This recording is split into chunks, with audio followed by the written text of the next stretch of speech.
We'll get started at 6:30. We'll start with the Pledge of Allegiance.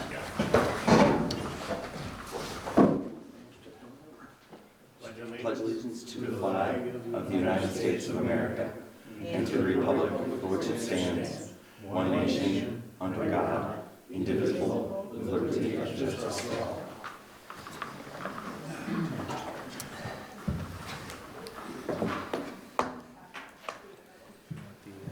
We'll do the public comments. Public comments first before you ask for any agenda updates. Yeah, do that first, yeah. Thank you all for coming. I'm going to, we'll open up with any public comments on non-agenda items that pertains to our business. So I would look to the audience to see if there's anyone who would like to make a comment. Seeing none, I look to the folks on Zoom to see if anyone would like to make a public comment. Seeing none, we'll move off from public comment. I'd like to entertain a motion to move item number 10 up to our next item. So moved. So that's opening a public hearing for Cathedral Square development. Is there, Chad made the motion to move that to the next agenda item. Is there a second? I'll second that. Seconded by Mike. All those in favor say aye. Aye. Anyone opposed? Hearing none, we'll move item 10, public hearing on the Cathedral Square development. If you want to join us up here, if you could say your name and position, that would be great. Great, well, thank you. I'm Cindy Reed. I'm the Director of Housing Development at Cathedral Square, and I appreciate this opportunity to meet with you tonight. I just wanted to give a really brief who we are, what we do, talk about how we meet a little bit, and then talk about an opportunity in the city that we've been working with the city on slightly so far. So really appreciate this opportunity. We're a 45-year-old nonprofit housing organization, housing and service provider. We provide housing in Chittenden, Franklin, and Grand Isle counties. And our SASH program, which stands for Support and Services at Home, we offer statewide. We're also replicating in some other states in the country. It's been a very successful program to help people stay in their homes and age in place. We have 27 housing communities that we've developed and we own and operate, totaling around 1,000 rental units, mainly for older adults and some folks with disabilities. We are a firm believer in housing with services to help people thrive in their homes. We think affordable housing with services together are the right combination to help people thrive in their homes. We primarily develop independent living, which is independent housing with services on top. But we also have 2 licensed assisted living communities, one in Burlington, one in Williston, that focuses on memory care. So having affordable assisted living is challenging and few and far between. So those are great communities, but primarily we're developers of independent living. So that's a little bit about who we are and what we do. The housing need, we all know, is really unprecedented right now, of all kinds of housing. I know that in Franklin County the vacancy rate is 0.7%, and we know that there's a lack of appropriate housing for older adults in this area.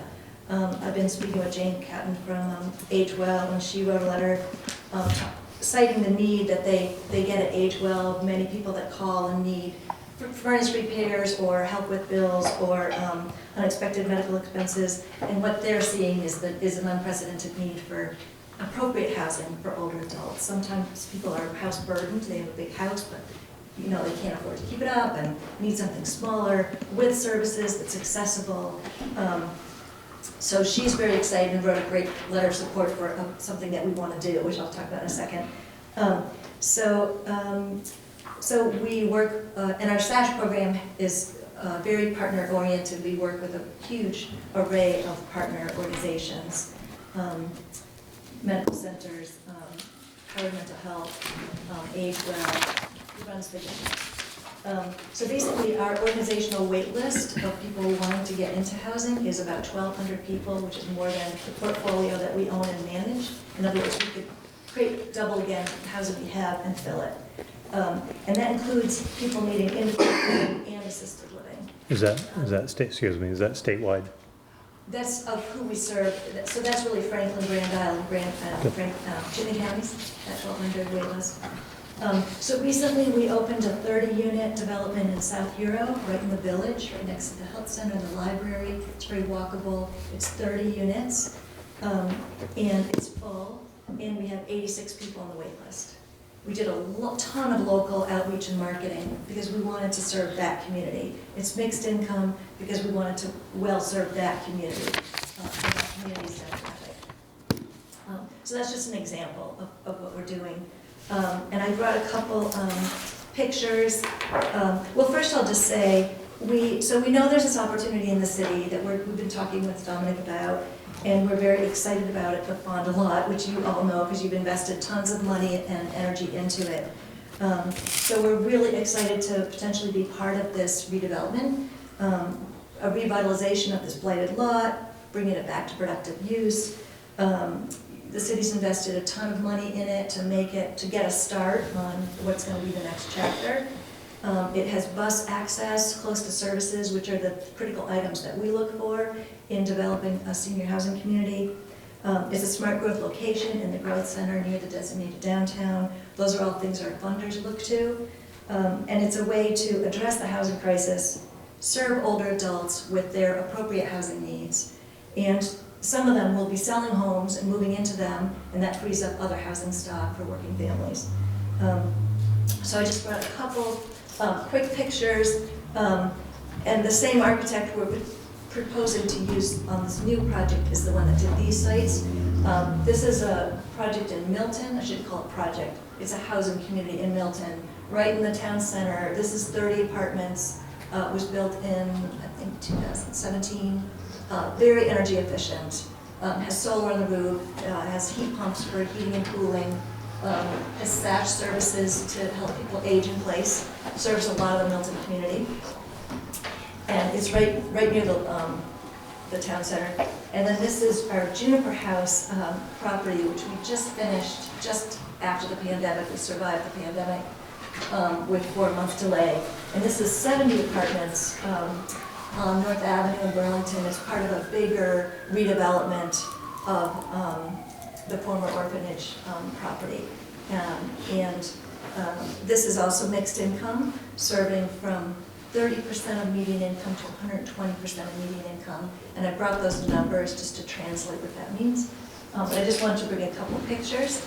And then really open it for questions or feedback or concerns that you might have about what we're proposing. Well, what I could say is what we're proposing is a 33-unit building at the Fonda site. And it's part of a larger mixed income development serving market rate housing needs and housing needs for older adults. So I'll stop there and just see if there's any questions or concerns, but really appreciate the opportunity to meet with you because we're really excited about working with the city. Your definition of older community is what? 55 and older. Can I bring my kids? Depends on how old they are. Yeah, I'm just kidding. Oh, if you can, you bring your kids. Yeah. Well, they're mostly one-bedroom apartments, so it would be a Yeah, little tight. we can make it work. Yeah.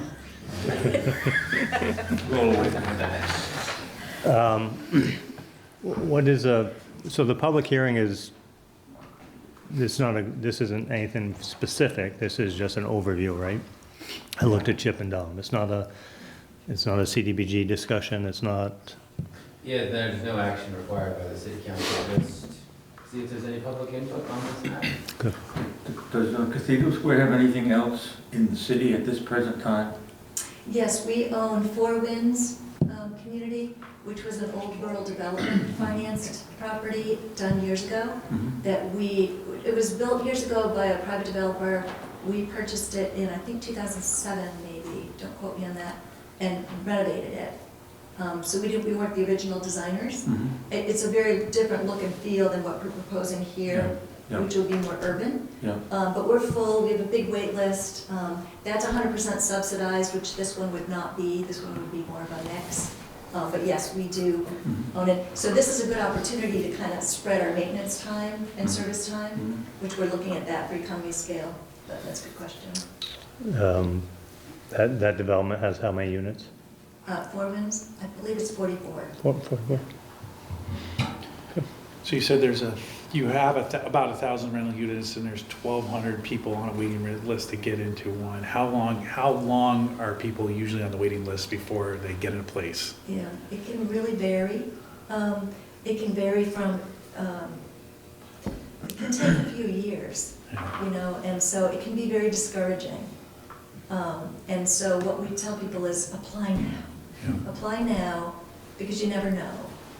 Well, yeah, I'm thinking for me, you Yeah. know, I'm 40, mid-40s. Yeah, just in Do I time. need to apply now or not? I'm ahead of you. Thank you. A couple other just quick questions. Who's the architect? Because it looks very suspiciously like our hotel design. Oh, it's Michael Wisniewski from Duncan Wisniewski Architects. Yeah, I don't think that's the same, no. Um, And then lastly, are there like, I know some housing projects have like communal facilities, like a cafeteria or a gym or a Yeah. pool or something. Is there gonna be anything like that in Yeah. this design? Absolutely. So Okay. we're very focused on design to bring people together, to Yeah. have programs, to have active aging. So, to support positive aging. So we'll have a big community room with a kitchen, not commercial kitchen, but a kitchen that people can use for birthday parties, for events. Age well can come in and do something there. So that's an exciting thing. We typically have a small gym with age-appropriate fitness equipment. And that can be nice if someone come out of rehab or, you know, broke something and want to strength train. We have a SASH coordinator, which is property management care coordinator. We have a laundry facilities. We include laundry in rent. So it feels market rate. You don't use the quarters. You know, it just feels like you're home. Parking, under building parking and some surface. What else do we have for? I know we have more things. Do you have room for like a little garden, like community garden? Oh, or- yes, we have gardens outside. Okay. We always include gardens in our programming for socialization and also for food. And people love to just be out, you know, doing that kind of thing. And a lounge near a pickup area, because some Yeah. people no longer drive. So Okay. they're watching for their rides. We create a comfy space near windows where people can be near the exit. And then internal mail, USPS, and then internal mail. Well, both external and internal mail somewhere in there. Okay, thank you. We try to, you know, we'll have 2 elevators is our goal because we can't afford to have one down. Mhm. Some people have, you know, a wheelchair. And we do a lot of accessibility because we want to be able to ensure that people can stay there for the long term. Yeah. Okay, thank you. Do you typically build from, you know, a fresh building, or do you ever utilize buildings that are already built and maybe are empty for whatever reason? Yeah, that's a great question. We mostly have done new construction, but sometimes reusing buildings makes the most sense. So in the case of our memory care community in Williston, we purchased the old Respite House. Respite House built a new building, a bigger one, and we bought their old one and just renovated it. And it worked really well for that use. We renovated one in Burlington, House, which is a beautiful old historic property. But the units are really tiny, so it's a little bit tricky. So mostly new construction, sometimes adaptive reuse or renovation. Okay, thank you. What's the square footage of a unit? Somewhere 600-800 square feet, somewhere in there? Yeah, the one beds are about 623. Okay, give or take. Yeah. 23.5, just kidding. And the 2 bedrooms, I think, are like 765. Oh, no, I think the 2 beds are 9, something like 860 or 900. Okay, Yeah.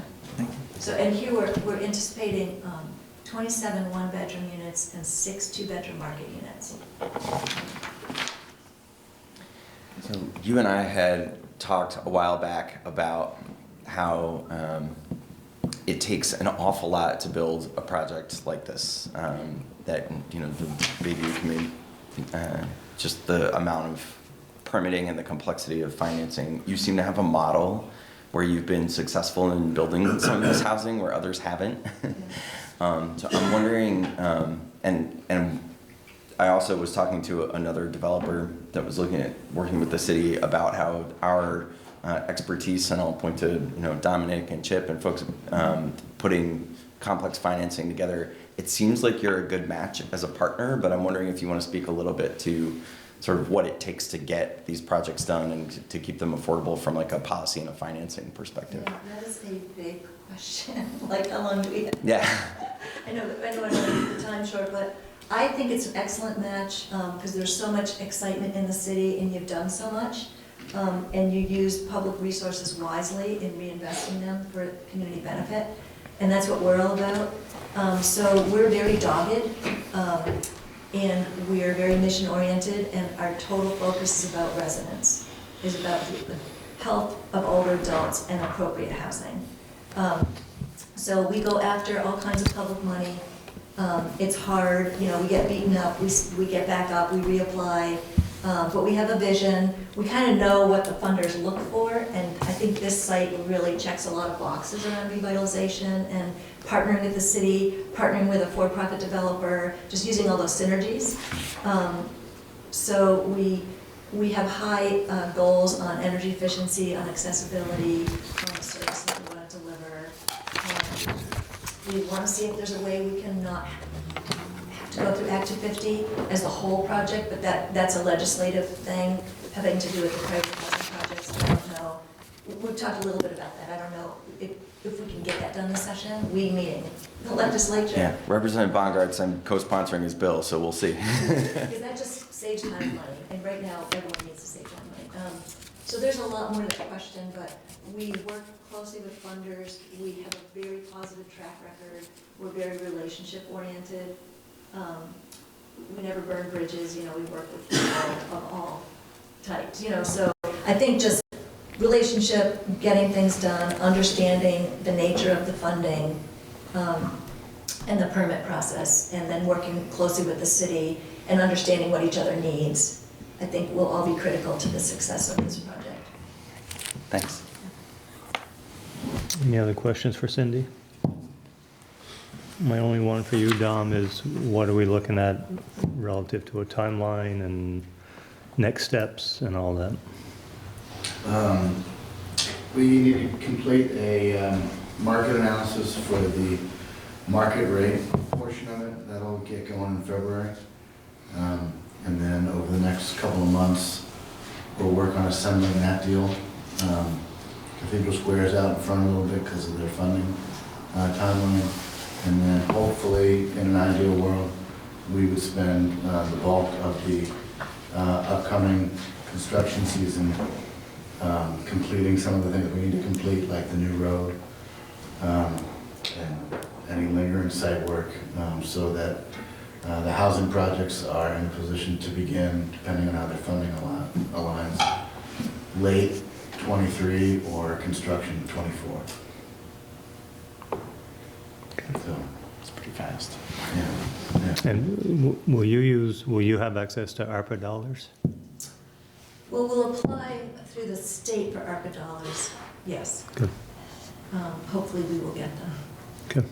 It's a good opportunity because we're going to be facing the ARPA cliff pretty soon. Right. We want to get on that. And we may be requesting your support for CDBG, but I didn't want to, you brought that up earlier, I didn't want to get too much now. Mostly I want to meet with you and pitch this concept and see if you had questions and concerns, and then come back once we're a little further along.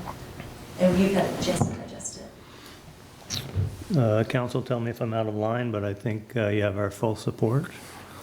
We think it's great location, and it'll be great for the community, so you have our support. I did want to ask Dom to just mention while we're on this, for folks, that the idea is that this would fit into a redevelopment that would also be paired with market rate housing, and that wouldn't have the same age limitation, that would, so that this would be a piece of a bigger.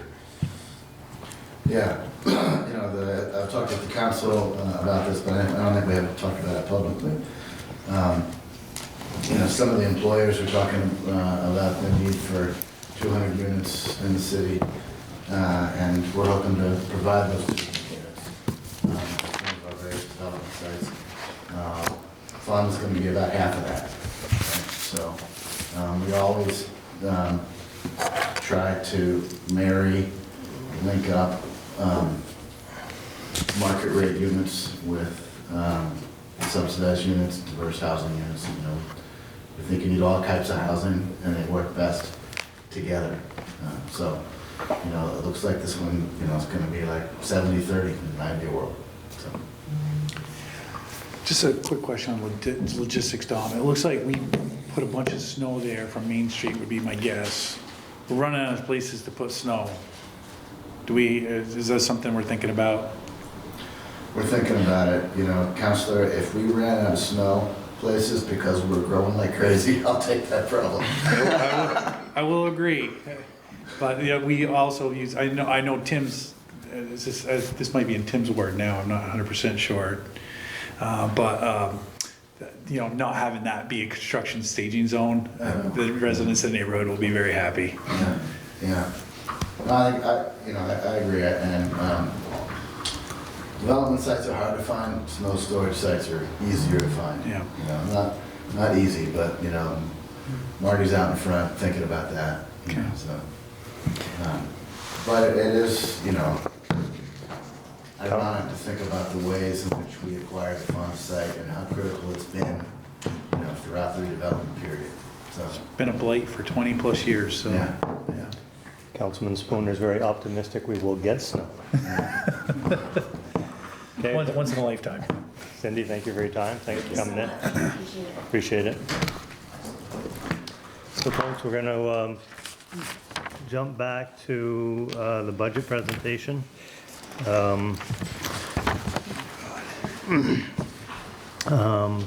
Mike, you want to take it to begin with and then go from there? Let me take it. Yeah. Tom, you take it then? So I'll give just as always, a very collaborative and iterative process. I wanted to recognize the department heads for coming to the process with an open mind and being creative and collaborative, as well as, of course, the finance committee. Ashley Jean had the privilege of stepping into the brain of Tom Lights and trying to figure out what Tom was thinking, and she did a great job at that. So, and as always, it's a team effort. I thought I'd provide an overview of sort of the summary of where we're headed, and then as we've done in the past, we can walk through department by department, cost center by cost center, with highlighting the major items in each section. As we're in the department, if something catches your eye, you want to dive a little deeper, then speak up, so the council can determine the depth. We won't staff won't determine the depth. After I walk through the budget, I'll ask the fire chief to touch on the need for a new fire truck, and then I think we can open up for some comments and discussion. So, as mentioned in the cover memo, the base budget asks for a 2.3% increase in property tax revenues, which is pretty typical of where we've been over the past 10 years. Between, I don't think every over 3, oftentimes between 1 and 3%. This year's grand list, however, is reduced by the loss of the immigration facility. So that 2.3% increase in property tax revenues translates into a 4.7% increase in the rate. We also need a new fire truck. The chief's been advocating for that for several years, and we put them off as long as we can. Now's the time to do it. That'll cost us $835,000, which we would anticipate financing over 15 years. So you put all that together, it's just under 6% at 5.8. What's it mean for the average median household? It's about $35 for the median household. So that's what we're talking about tonight. And that's a year, right? Not a quarter. A year. A year. Yeah. There's a handful of overarching cost drivers that percolate throughout the budget. Health insurance premium increases are at 15%. We've got new union contracts in police and dispatch, which have a 10% increase to base wages and a combined 5% annual increase for cost of living adjustments and steps. Non-union staff are budgeted at 3%. And there are some individual merit adjustments throughout. On the revenue side, we've proposed a one-time transfer of $100,000 from the local option tax to help reduce the impact of the USCIS facility.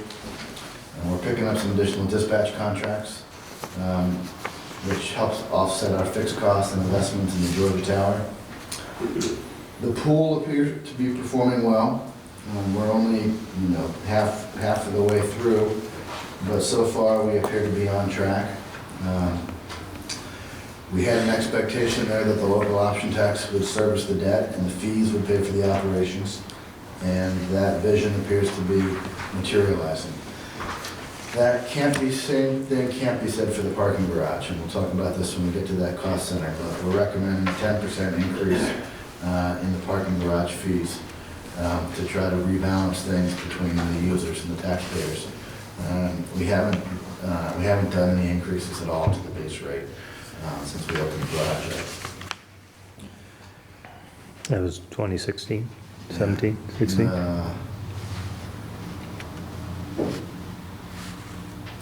think a little bit earlier than that, in 14 and 15, I think. So the big picture is our tax base and municipal services are both in transition. We need to replace the loss of the USCIS facility with new opportunities at Fonda, as we heard about tonight, and other development sites. Labor costs for police and dispatch are going to continue to be a challenge. We're going to need to achieve some economies of scale there and/or increased revenues. We're continuing to use our borrowing capacity to help lower the impact on the taxpayers. We'll talk about that when we get to our proposal for police cruisers. But if you open the Wall Street Journal today, the prime rate's going to be over 7%, and we can still borrow at 3.5%. So that's a huge advantage that it makes sense for us to use, particularly for things which we can finance and turn over quickly, like a police cruiser.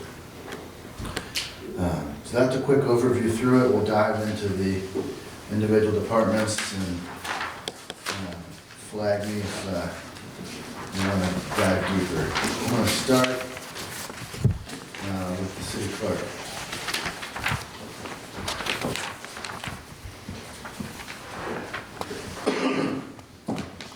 Not a lot of action here. Revenues are up 3.5%. Expenses are down 3.5%.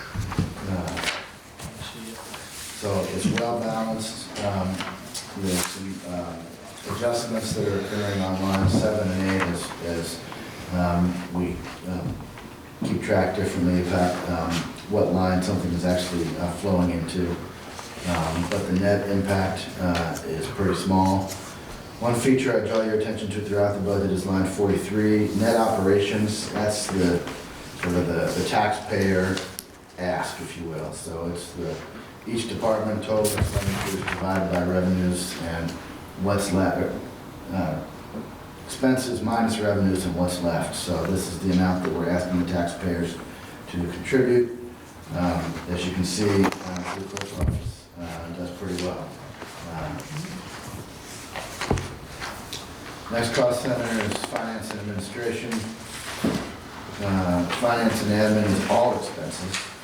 There aren't any offsetting revenues. The lion's share of adjustment here from previous years is there's been some staff transfers which impact salaries and benefits up above. We had a new staff member transfer from another department into the finance and admin cost center. Previous one was lured away by the mayor for the Georgia treatment facility he operates. So we can look at Tim for this impact. But the big impact is line 25, property and casualty insurance. This is citywide, is up 10,000. And then lines 39 and 40. The budget stabilization fund and redevelopment fund, these are reserves under our local option tax policy that go into those funds. And Last year, they weren't budgeted as expenses, they were just budgeted as revenues, which means those expenses can only be reserved if the rest of the budget sort of overperforms. So it's more conservative thinking to model it this way. And ensure that reserves actually occur. Second page, finance administration, on lines 51 and 52. Citywide, this is where we do the health reimbursement accounts and accrued time. We're proposing level funding that based on our experience for this year at $230,000. And then finally, within county and regional functions, we don't have a special article this year for the museum, so we're back to their base funding of $17,500. The senior center appears to be on the market, and so we haven't allocated funding for the senior center this year. It's a small dollar figure, but I just wanted to draw your attention to it. So bottom line, line 83, total expenditures are up by $105,000, but the lion's share of that is savings for our own financial stability.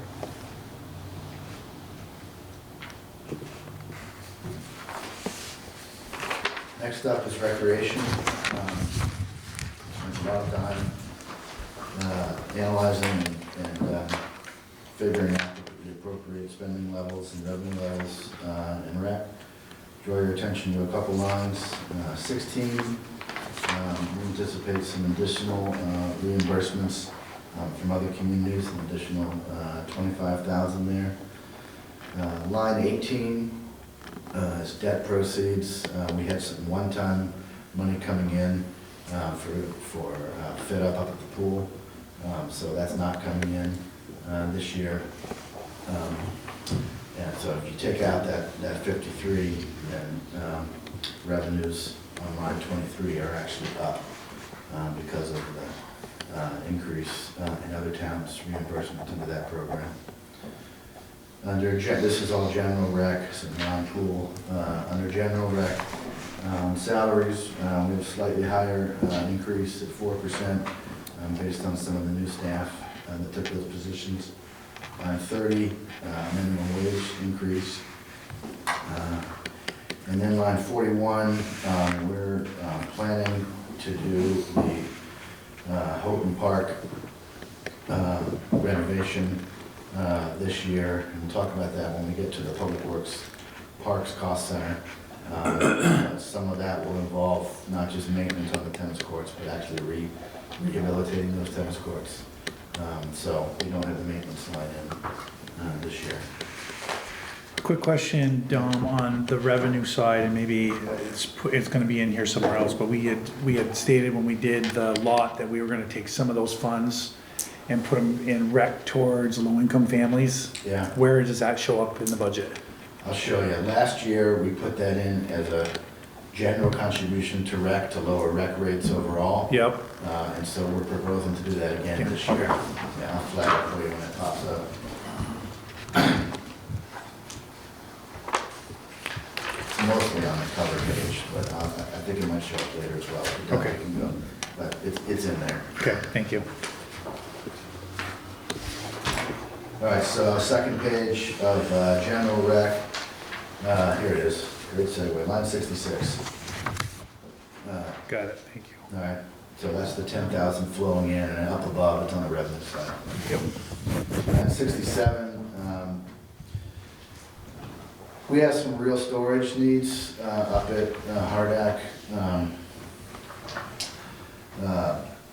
Now that we're up there all the time, and it's our headquarters, the expectations are a little higher. The bar is higher for what the site looks like, right? And so we've got a lot of equipment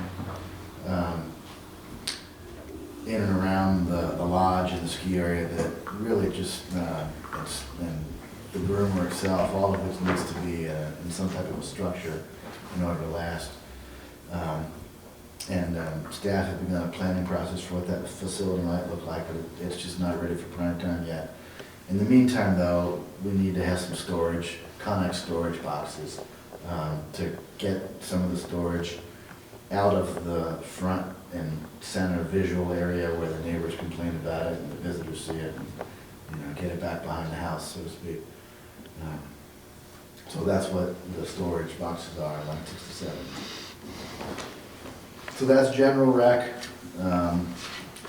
and general rec expenditures are up 2%. General rec revenues, as discussed, are actually up when you discount the impact of the debt being removed.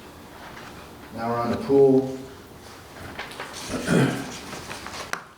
Line 75, we've consolidated concessions for everything up at Hardak under the pool, because that's where most of it occurs. So there's a $30,000 add there, but it's not all for the pool. We're still on the revenues here. We are seeing some of the revenues move around a little bit from categories, but overall, last year, we thought we could do 575. This year, we're proposing 570, so we're pretty much on target with the revenues. It's not in exactly the same buckets, but we appear to be on track with the revenues. So that's good to see, great to see. On the expense side at the pool, we appear to be coming in a little bit under on our expenses overall. Again, we're only halfway through the year. The biggest savings is actually in salaries. It's not taking as many people as we thought it was going to take to run the pool. So there's a $63,000 decrease in line 85. There's a whole series, from lines 86 through 115, with a whole bunch of nuts and bolts. We're being pretty conservative, and if you look in line 103, for example, we added 10,000 for gas, which is gas heat. It's been a pretty mild winter so far, and we're not even halfway through, but all indications are we appear to be on track, at least with the central premise, which is that the LOT we pay to build it and the fees we pay to run it. What we don't have in here yet that we'll start building in future years is some of the capital reserves to replace the dome in future years, and some reallocation staff costs. We've got the deputy director at Public Works up there for 60% of his time, but we're not billing any of his time to this. We just try to keep it simple, I think, at least for the first year. But the core premise of it basically being able to run on its fees appears to be borne out. Shifting over to Hardak. Hardak is largely a pass-through at this point, with the Hardak board fundraising efforts paying to operate the hill. There's an awful lot of in-kind and staff support and facilities needs that we're going to have to deal with up at Hardak in future years. The road takes a lot to maintain. Maybe it should be paved. The storage shed that we need to get a plan together to build. The hill is a big contributor to that, and so we'll need to have a conversation with the Hardak board about how much of this can they raise, and how much, if any, can be borne by fees from people who use it. There's under the Hardak agreement, there's a 5% fee that would be added in as of July 1. That isn't showing in here yet because we haven't had a whole lot of those conversations with the board. It's really just a flow through. But that could provide some revenues for some of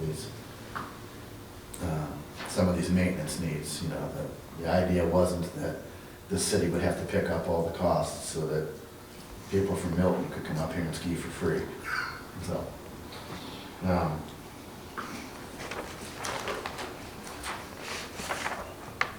but Hardak is at this point largely on track with most of the operating funds being able to be raised by the board or absorbed by the city. Most of my comments are forecasting for future years.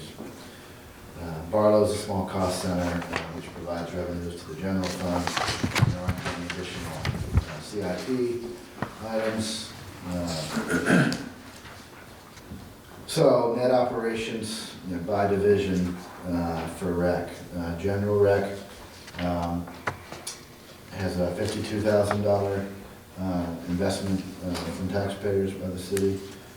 The pool appears to be throwing off positive revenue at this point. Hardak is slightly positive of 12 grand.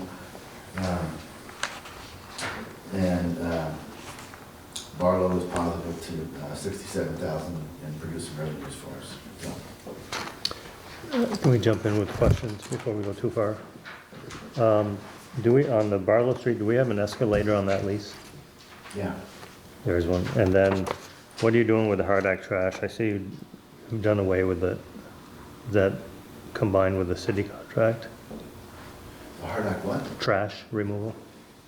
Um, It was 5,000, now it's nothing. I suspect it's been locked into That's what- the pool. Ashley, do you know? What line is it in? Oh, it was under recreation, trash, 93 on page, There's no page. no page, Yeah, under it's, recreation. Yeah, recreation budget line 93. Yeah, I see what you're seeing. What's interesting is the actuals, I wonder if that has something to do with construction and, because that's pretty expensive for a dumpster, I would think.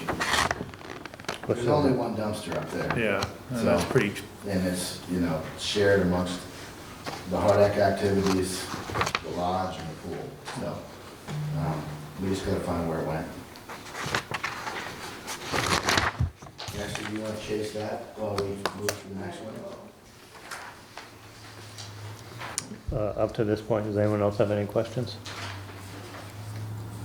there was one thing I noticed that didn't affect the budget because it's just in the year to date. But in the Green Mountain Transit line item in the finance and admin on line 75, it looks like there's just it might have been a miskey or something where the year to date is double the budgeted. I think it might have just been like a cut and paste spreadsheet thing, but it looks like there's 6,300 something budgeted and then there's like 12,000. Probably just because you paid last fiscal year, for prior fiscal year. Ah, And then gotcha. to that one, it's there after, so it was double. what number was that, Mike? It's line 75 on the planning and admin budget, or finance and administrative budget. Got it, thank you. It doesn't affect this year's budget, it's just in the year to date, I just noticed. Makes sense. Yeah. I don't think ridership is up quite that high. Well, it's actually it would be our contribution, right, to it's like, right? It's double, so it looks like it's something was times two, because it's exactly double what was budgeted, right? But I think to Asher's point, if Yeah. you, 2 years lumped into yeah, one. if you Yeah. just Yeah, happen to cycle it so that 2 of them landed in the same fiscal year, but one of them didn't, then it would. it's hard to say though, because it says actual, it doesn't have a zero there. It does have the number, so I would think if it was one of those actuals with a That's a zero. keen read, Michael. I've been through this a few times now. I didn't catch the trash removal thing that the mayor got though. I only wish Councilman Pelkey was here to talk trash. but- I've been getting a lot of trash calls, actually. Mayor just wants to know where to bring his trash. That's really what it comes down to. In the dark of night. The dark of night, up over the hill. We got so many envelopes from somebody on Ruby Street. We just gotta remove it. All right, Hey, let's move on. P&D, revenues are up 20%, on line 7. It's an additional 10 grand as the things begin to return to normal. with our actuals to date, it doesn't seem unreasonable to forecast 60 for next year. On the expense side, there's a merit increase for salaries that's built in. Total operating expenditures are 15,000 over last year, but the bulk of that is made up for by the new revenues. So, pretty straightforward. Net operations on line 54 asked for an additional $524.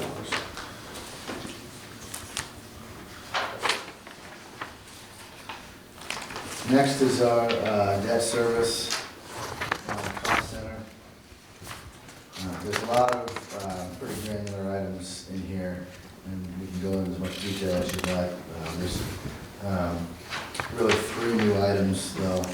The first is line 11, Congressman Ming. There's some additional general fund debt service that carries over from that project as an obligation, in large part because we haven't sold the building yet, 12, the red building, which was intended to be sold as part of the project. Second one is some of the additional fit up for the police building. We've got some additional items there, which is again debt service for finishing that project. You know, that Congressman Maine could have been rolled into line 17 as well. And then finally, we've got the additional debt service for the dispatch portion of the new police station and also the new Georgia Tower. Georgia Tower is finally coming online. You'll see when we get to dispatch, it's producing about 25 grand in new revenues, which offsets some of that. And we're just beginning to see some of the revenues from the cell phone companies. So bottom line for this cost center, if you turn the page and go to line 72,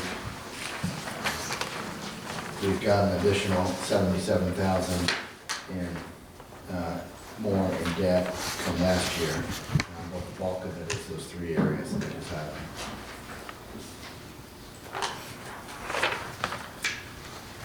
Next is the fire department.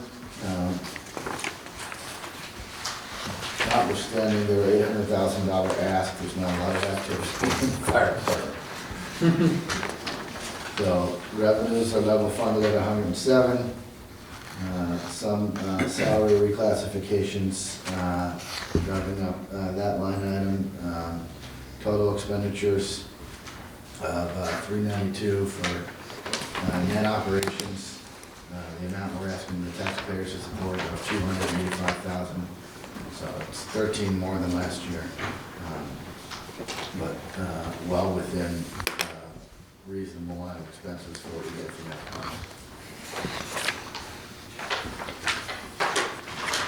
that. Next is the public works. I just want to point out the fire department has trash removal. Yeah, yeah. The reason we don't pay trash is Casella donates it. Casella does it. Oh, And we do not. good intel, Ashley. Look at that. Give me credit for 5,000. I was just sticking down. Transfer that to Can, mayor's events budget. Can I just make one comment? And maybe it's coming further, but when we've had debt relative to bonds payments, what I found useful in the past was the retirement date Yeah. in the It's notes. coming off, yeah. That, We can add that. that's always, for me, proved to be valuable. Yeah. Okay. All right, so Public Works, the revenue side, line 14, this is where you see, we're gonna take on some additional short-term debt through our tax anticipation note and pool short-term debt to pay for the improvements at Houghton Park, because the bond for the pool, the COVID-driven increase in the pool cost gobbled up that $250. So this is the way for us to ensure that that project gets completed this construction season. So it'll still be serviced by the local option tax. I mean, remember, we're proposing a transfer of 100,000 up above from the LOT. So we could have, another way to show that is to just pay it off over time with the proceeds from the local option tax, but this just seemed a cleaner way to do it and ensure that we can bang it out this year. And at some point, you'll have a proposal for us on that Yeah. project? Okay, I'm working on it. thank you.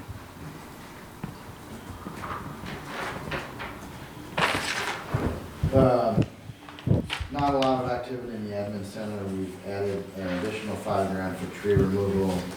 You might recall that tree replacement is done as part of the stormwater budgets now, which will be before you in the spring.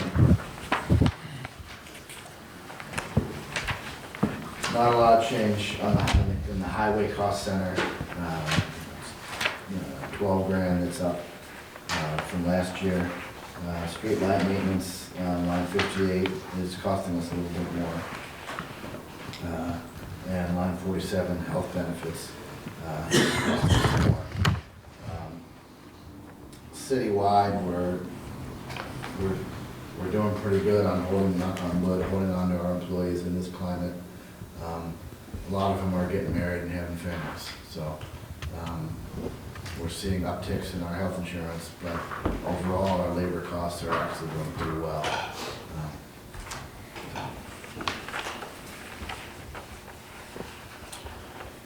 Lines 82 and 83, this is the parks expenditures. This is where you see the debt service budgeted on, also the money flowing out on the construction project.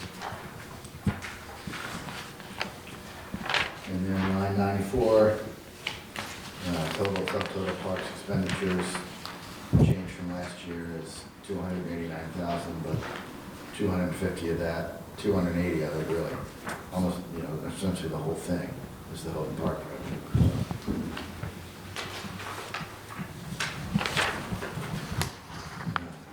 Next up is the police department. The police department's always an area of much scrutiny. It's our largest cost center, our largest aggregation of employees. On the revenue side, we're seeing some inflationary increases to the police liaison position, line 18, and also the domestic violence grant. Most of that just tracks the increases in officer wages because it's largely reimbursing our expenditures there. So there's an additional 41 in revenue. Salaries year to year are actually down by 9%. We spent a lot of time on that number, but a lot of the increases, because of the union contract, we're already experiencing them within this fiscal year. That's why we're at 551 thus far, halfway through December on line 26. And I also just want to give a shout out to Paul Talley.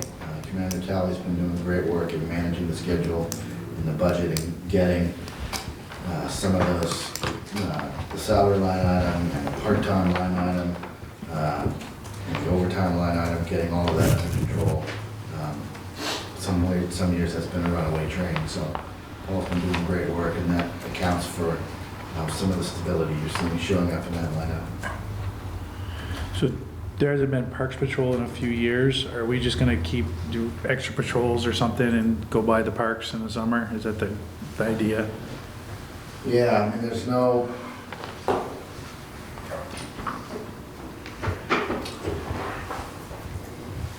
policy shift away from them. It's a hard nut because it really depends whether it's nice out, and it's just hard to schedule. Because it could be, it could be beautiful one day, perfect 80 degrees, no one's there, and the next day it could be 50 and sprinkling out and the place is packed. Yeah, I almost think if we want to provide some additional staffing in our parks, I think We might want to structure it as more like an urban park ranger type thing Yeah. and less of a police parks patrol. Yeah. So that's what I was thinking, it'd be great if someone was like going around Hardak, you know, the hill, the hiking trails, there, Barlow would be good. Yeah. Haven't we also, didn't we just have 2 individuals go through the police academy that came through Parks Patrol? They came through Parks Patrol years ago. Right, years ago. Yeah, yeah. But should we be considering that as a sort of recruitment tool? If we got 2, Yeah. it seems like a pretty good percentage of, and I understand it was 8, 9, 10 years ago probably, but at least it gives us that connection.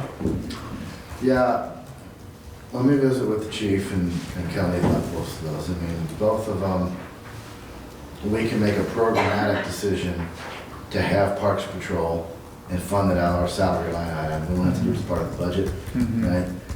And the same on the rec side. We can make a programmatic decision to fund that out of the rec budget, you know. It's a really, you know, those guys who were interested in Parks Patrol, you know, that made it into the department, I think there's less of that around now. And anybody that's at least, you know, inclined towards that, we're trying to get them to go to the academy. There might be some folks who would be interested in Parks Patrol but aren't able to go to the full-time academy because they're in school or something, and so it might be a way to bring them on board. Good. So let me talk with those 2 department heads and circle back as this even gets a little closer. On the expense side, if you're looking at line 64, our older cruisers are just killing us. We're adding an additional 20,000 for R&M on those vehicles. So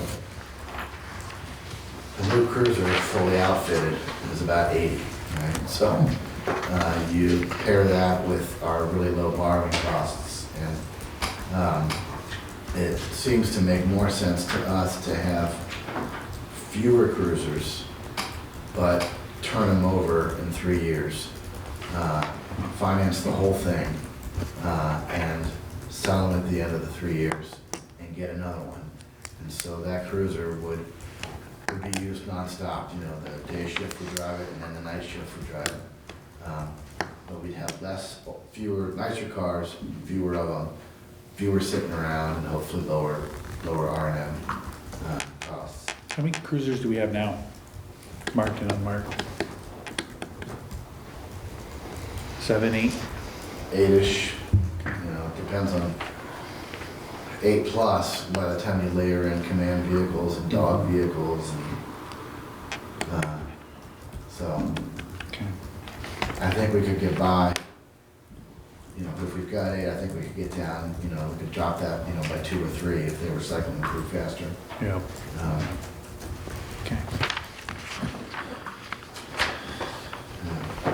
Line 77, gas is up. I think 46 is a better number, more closer to what our actuals were last year. You know, throughout the budget, you really see a reopening of the city now that we're out of COVID. Everybody's moving around a lot more. Line 80, that's the parked cars. You know, that's the debt service portion of it. So, what's the bottom line for police? Line 94. We've got a proposed budget of $2,582,000, which is 13,000 more than the voter portion, taxpayer supported portion last year. That's pretty good in this employment climate, with all the pressure the police department's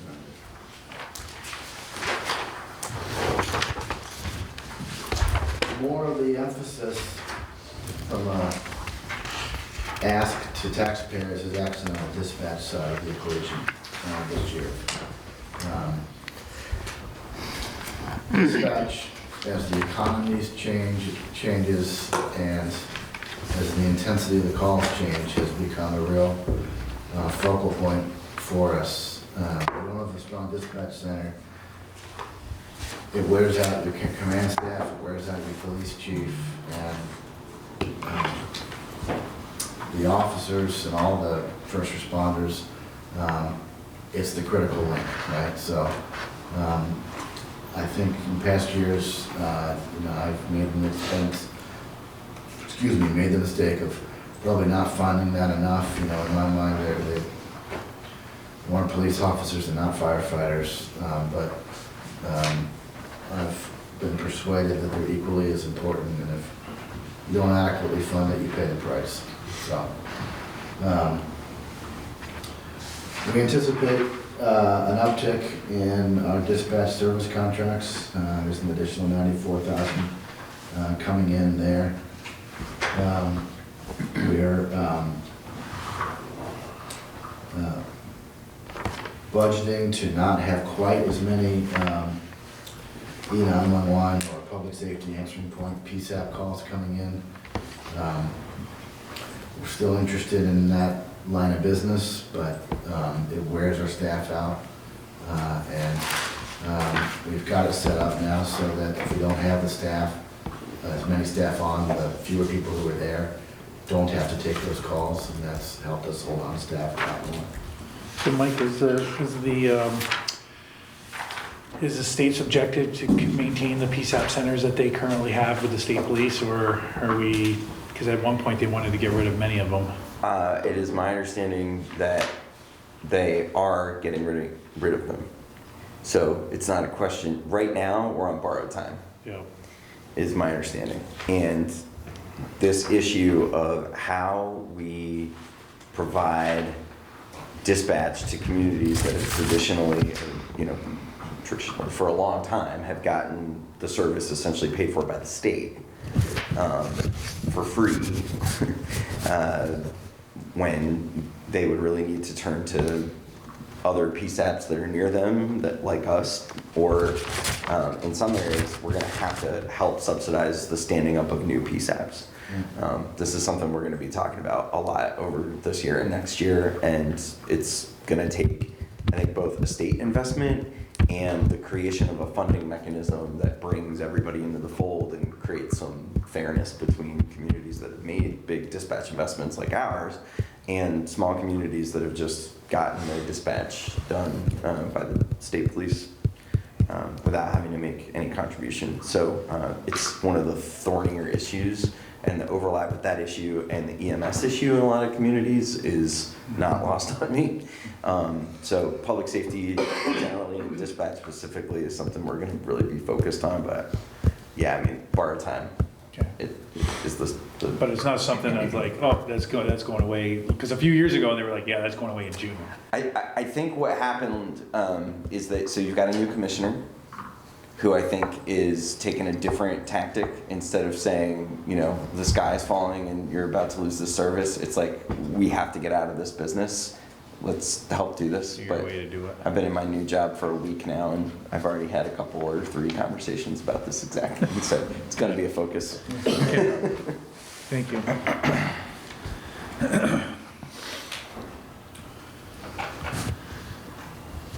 Talked about the tower debt coming online, line 12, those, some of the lease revenue that's coming in from the cell companies on the new tower. When does that debt retire? Is that 5 years, 10 years, 20 years? Not 10, it's more like 5, it's short Okay. term, yeah. Okay, thank you.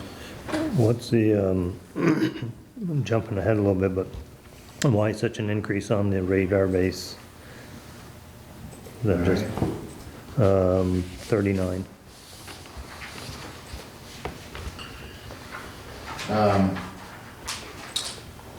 We've got 2 towers. We got one at the radar base and the new one at Georgia.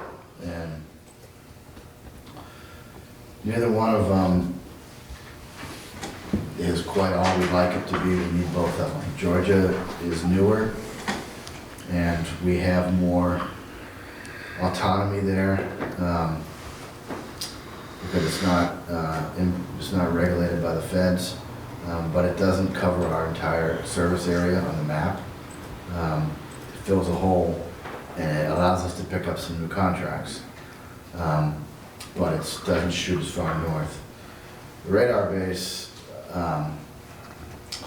covers sort of the north and the western end of our, or the eastern end of our coverage map, but it's a high maintenance operation.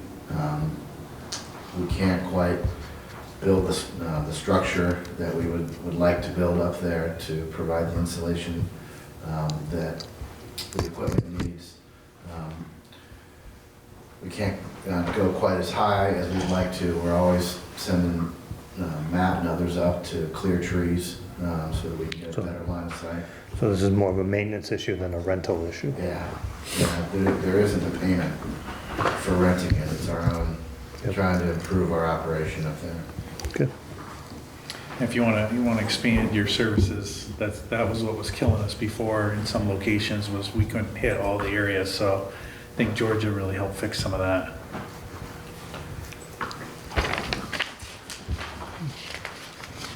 But if you drop down to line 59 again, net operations, what we're asking from the taxpayers. This year, it's a $231,000 ask, so it's $120 grand more that's going into dispatch. And it's more than in police, right? And I don't see any other way to do it. You know, we've ridden that horse to try to fund it for less, and we just end up churning through dispatchers. And that ends up, then you've got a chief of police not doing all these other policy things you hired him to do, but spending all of his time trying to find a dispatcher. So it's not just an investment in dispatch, it's an investment in both the police and the fire departments as a whole.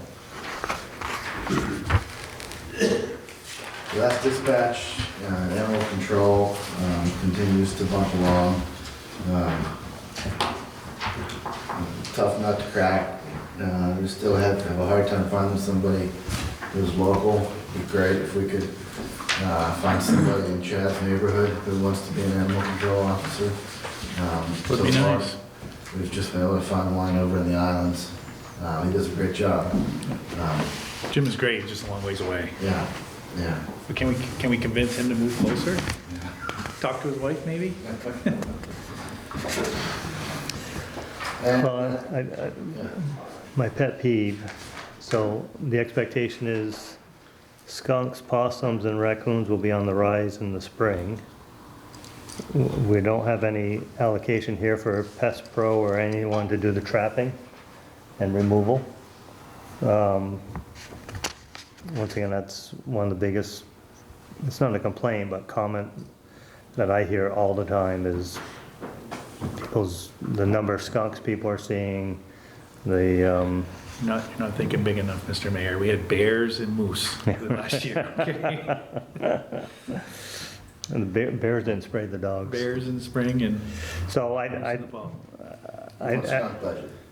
I think, Matt, you and I talked about it when you first, no, was it? Yeah, I think we used to set traps all throughout the city on a regular basis 10, 15 years ago, and we hired a service to do it.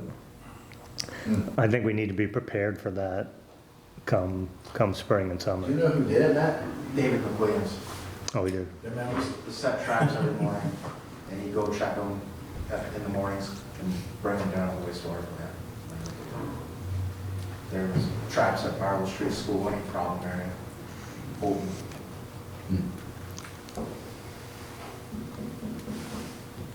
That's good to know. But David was on staff. Yeah, he worked with wastewater. There's gonna be an additional cost if you, I'd just be curious to know what those businesses would charge, the Pest Pros of the world. And I'm not sure how effective they thought they were, though. But,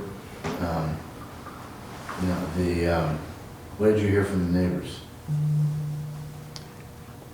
No, I don't know that anyone saw that the traps are being put out. I never heard anything from neighbors other than the fact that they trapped a number of them on a regular basis, at least in my area. What would be nice is if we had have hearts that the residents could, not rent, but, put a deposit down, come get it, and then when they bring it back, get their deposit back. That would be nice, because a lot of people will do it themselves. They just don't want to go out and buy a $30 trap for one animal. 30, you're lucky, it's 30. Well, Like 60. If there's a large scale infestation of these rodents and skunks, just trapping one here and one there probably isn't gonna do the trick. Could there be at some point in time, a thorough evaluation of what's going on, rather than anecdotal, this person saw a skunk on Rubley Street, another person saw a skunk on North Elm or something like that. But If there's a lot of these I think I things shared around. with Dom, there, a couple of neighbors in there that one trapped 4 skunks in his yard throughout the summer and another trapped 2. And they probably could have all trapped more. They have said they could have trapped even more.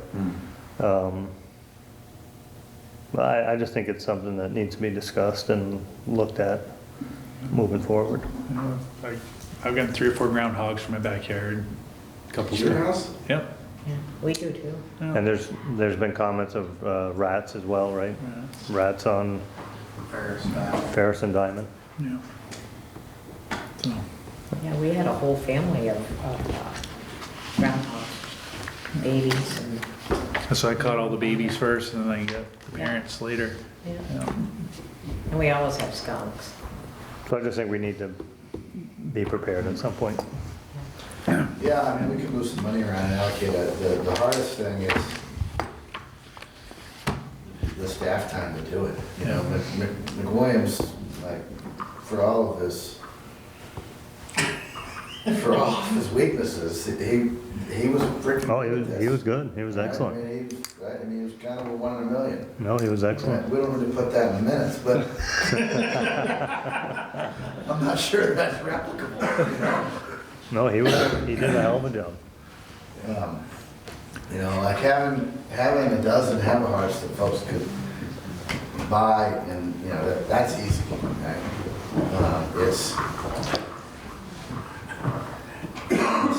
somebody who has the skills and the time to go out and sell it. I'm not sure that the commercial outfits are the right fit. Marty, you were close to that. What's your take on that? Yeah, their suggestion was to go where they lived, to set the traps up, and they felt that they were coming down from Hardak, the backside of Aldous Hill, in that area, so. So I don't want to spend a lot of time on it, but I think it's going to come back. We'll hear more about it come. We could start with Chad's idea of get some traps, and if residents want to trap them, we provide them with the traps. I mean, I lend mine out 5 or 6 times every summer. So. Okay. Okay.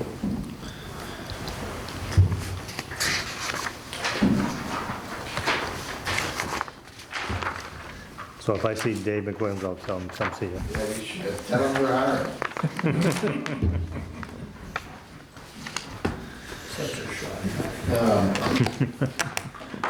The last major item is the parking program. As I mentioned in the intro, we're proposing to raise the base rate by 10%. That will produce another 45 grand in revenues. Bringing us up, we think, to about 200,000. But it costs us about 245,000 to operate the parking garage. Now, we've never successfully made the capital reserves that we really need to be making on a facility that's significant. We're 7 or 8 years into this now, so we ought to start setting aside some money to repair it, in the next 10 years from now. So this is the beginning of that. In future years, so on line 40. In future years, maybe that can expand. The biggest line 33, just the R&M line, we've added another 15 grand to that, raising it to 50. And we spend so much energy on repairing things down there. We're looking into some alternate solutions other than a gate that might allow us to not have to repair it so often and might be a better fit. But right now, we're continuing to budget as if we're gonna have the gate. You know, and Councilor Hawkins was advocating that we increase some of our investment in it, and which we've done. But all of that costs money, and we'd like, on the one hand, we'd like as much of it as possible to be borne by the users. On the other hand,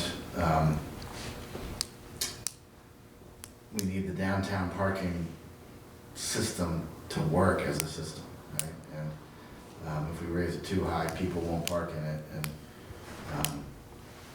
so. We still think this is a have good first balance. 2 hours free, right? First 2 hours is still free. You know, another area we could explore, we talked about this at the Finance Committee, is shortening up the on-street parking time limit. You know, it's 2.5 hours. That's really long, you know, particularly when you got a 2-hour free parking garage, right? And it's really long, and it's, you know, when was the last time you were in a 2.5 hour meeting, right? In the middle of the day. Or went to lunch for 2.5 hours. Yeah. You know. Yeah. And so, No, I've never been 2.5 hours at lunch. Don't work for FCIDC. but at 2.5, all the employees can easily just move their cars, right? And so, you know, we got a parking garage that really needs more people in it to reduce the vandalism. Newell, you have a question? Yeah, I was gonna say, how about parking meters on the front here? Yeah, we looked at some of that years ago. Yeah. I don't think the revenues would be significant enough to pay for themselves. Oh, okay. And offset the cost of construction. And, you know, my feeling is I continue to feel that we have a hard enough time getting people to park in the garage, and we, Yeah. you know, I would much rather just shorten the limit. Here, on the yeah. street, yeah. Yeah, so that people can still park on the street and run in to have lunch. I mean, you know. And put a sign underneath, Yeah. use the parking garages. Yeah. But what are we doing for enforcement? I mean, even if we reduce the time, are we enforcing it all? Well, that's a great segue. Look at line 70. Our parking enforcement officers, we have a full-time parking enforcement officer.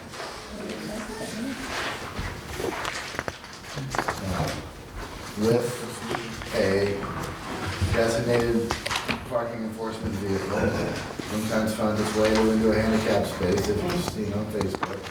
But it's got a mounted license plate reader on it, so we're pretty heavily invested in. What number are you looking at? Well, I'm looking at the salary line item, right? So, Okay. 20? line 20. Okay.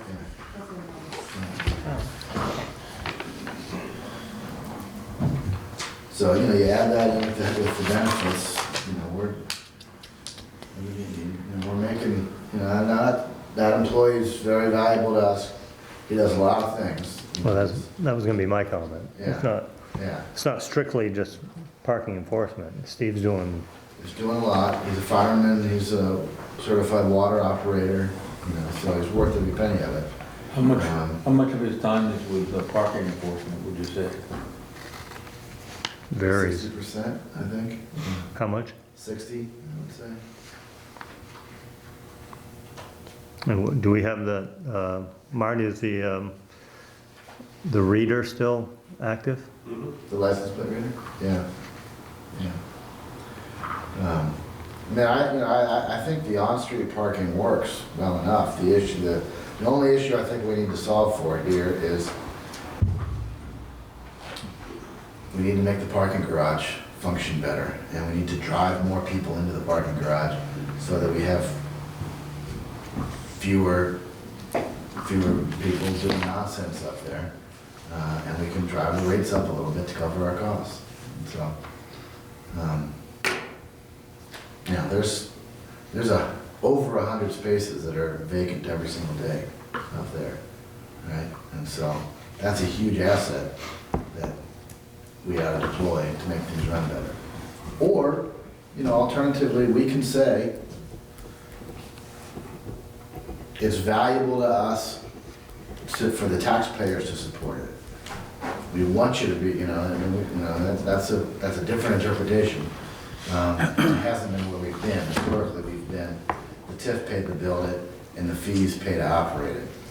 And right now, the fees aren't paying to operate it. In part because it's not that full. Question for you. Do they have a parking permit that they can buy monthly? Yes. You do? Yep. Yearly too. Yearly? Yeah. Yeah. There's yearly, 6 months, and then monthly. How much you charge for that for a year? Right now, I believe it's $430. $430 a year? Very cheap, isn't it? Yeah. I haven't ever been in the parking garage. I'll have to try You have that. to come over. Okay, I will. It's right near the train station.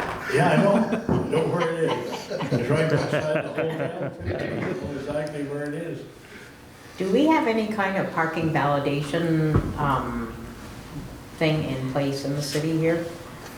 Yes. What are you thinking of?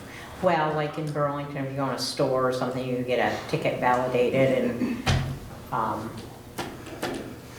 We're a little inconsistent on that. Some of the restaurants have asked for that. We did more of that when we didn't have the 2 hours free. When we had the 2 hour free, that kind of took care of a lot of that. And we could certainly go back to that, and try to ramp it up, but everybody wants to park as close to their destination as they possibly can. It's human nature, right? And most of the time, that's fine. We've got enough parking on Main Street that we can allow them to do that. well, I don't think the bad PR that we had a few months back helped either. I know myself, I'd be a little hesitant to be walking through there sometimes. Yeah. So I don't know, if there was a way we could better patrol it, always have somebody in that, That's part of looking at some of the different management solutions for who staffs it that we've been looking at. One of them has a camera, gets rid of the gate, and they do the whole thing with cameras. yeah. And I think we get a better management response for what's going on there. Mhm. On the other hand, it's a 300 space parking garage, and half of it's surrounded by bars, right? Well, So, compare it to Burlington, it's still a lot cleaner, I think, than their parking garages. And it is what it is, and the parking, the gate gets broken, not by people staying at the hotel, not by people working at the state, but by folks who are drinking and they lose their ticket and they don't want to press the button because that goes to the police. true. So, But for the record, I only did it once. you were polite about it. So when you talk about an increase, so how does that work with the state parking? State and the hotel are on their own agreements, and they're separate, and that limits the amount of those increases from year to year. They've actually had some inflationary increases, though. Who hasn't had the inflationary, because it happens under the contract, right? You can't make as big of a jump, but it happens every year, right? But what we haven't moved at all is just the general day parker, right? So, so right now it's 430 to park. Is Marty, is it 420 or 430? For the yearly pass? Yeah, in the garage, 430. 430. So that would increase by 10%. 475, Is that what that is? Yeah. somewhere in there, it'd be, yeah. Yeah.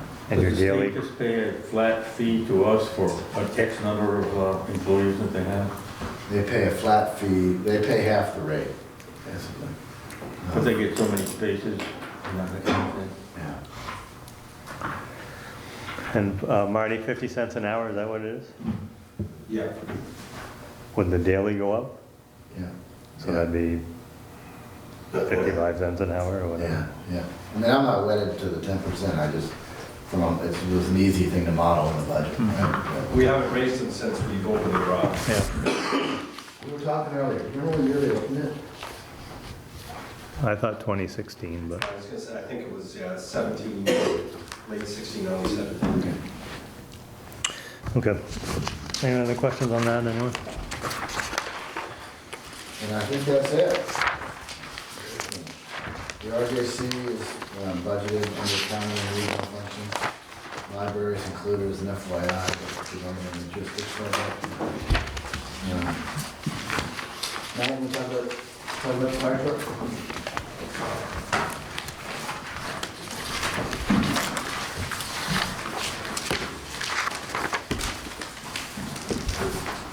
I can answer any questions, but I think in the packet has a letter that talks about the fire truck. The fire truck, this is going to run down the 1999, 2000 truck. It wasn't new to the city when we purchased it. It was considered what they call a spec truck, and a spec truck is just like a demo truck. They bought that truck just because it was cheaper, and they got it. That truck has served us well for the 23 years now that we've had it. It's been on. It was the first line truck for 16 years and still continues to run the majority of the calls that we use for the regular routine calls. As you can see, with the city growing, so is our call volume. We're up, I think, 23 or 25% in calls. And right now, we only have the two engines. If one goes down, we got one engine. A city this size, we gotta have at least two trucks to run these calls that we're doing right now. The ladder truck is a Quint, and it does serve a couple purposes for us, but the primary engine is not on. So that's kind of where we are with that truck. Did I see the ladder truck go out the other day? Yeah, the ladder truck probably went out to Huntington Street, yeah. What was that one? I didn't see that. The possible structure repair. It didn't get fucked. Saturday? Yeah. Yeah. Good. I had two questions, Matt, for you. So delivery won't be for 2 years? Is that how, so do we pay now and hope to get in 2 years, or do we put a deposit down? How does that work? Maybe we put a deposit, it's been a while since we've done that. You don't pay until delivery. Do we lock in at the price? Yes, you lock in at the price. If we sign the date, if we sign it today, you lock in at that price and you don't owe until delivery for 2 years. Do we have to make a deposit, or? So that, does that not go into the budget?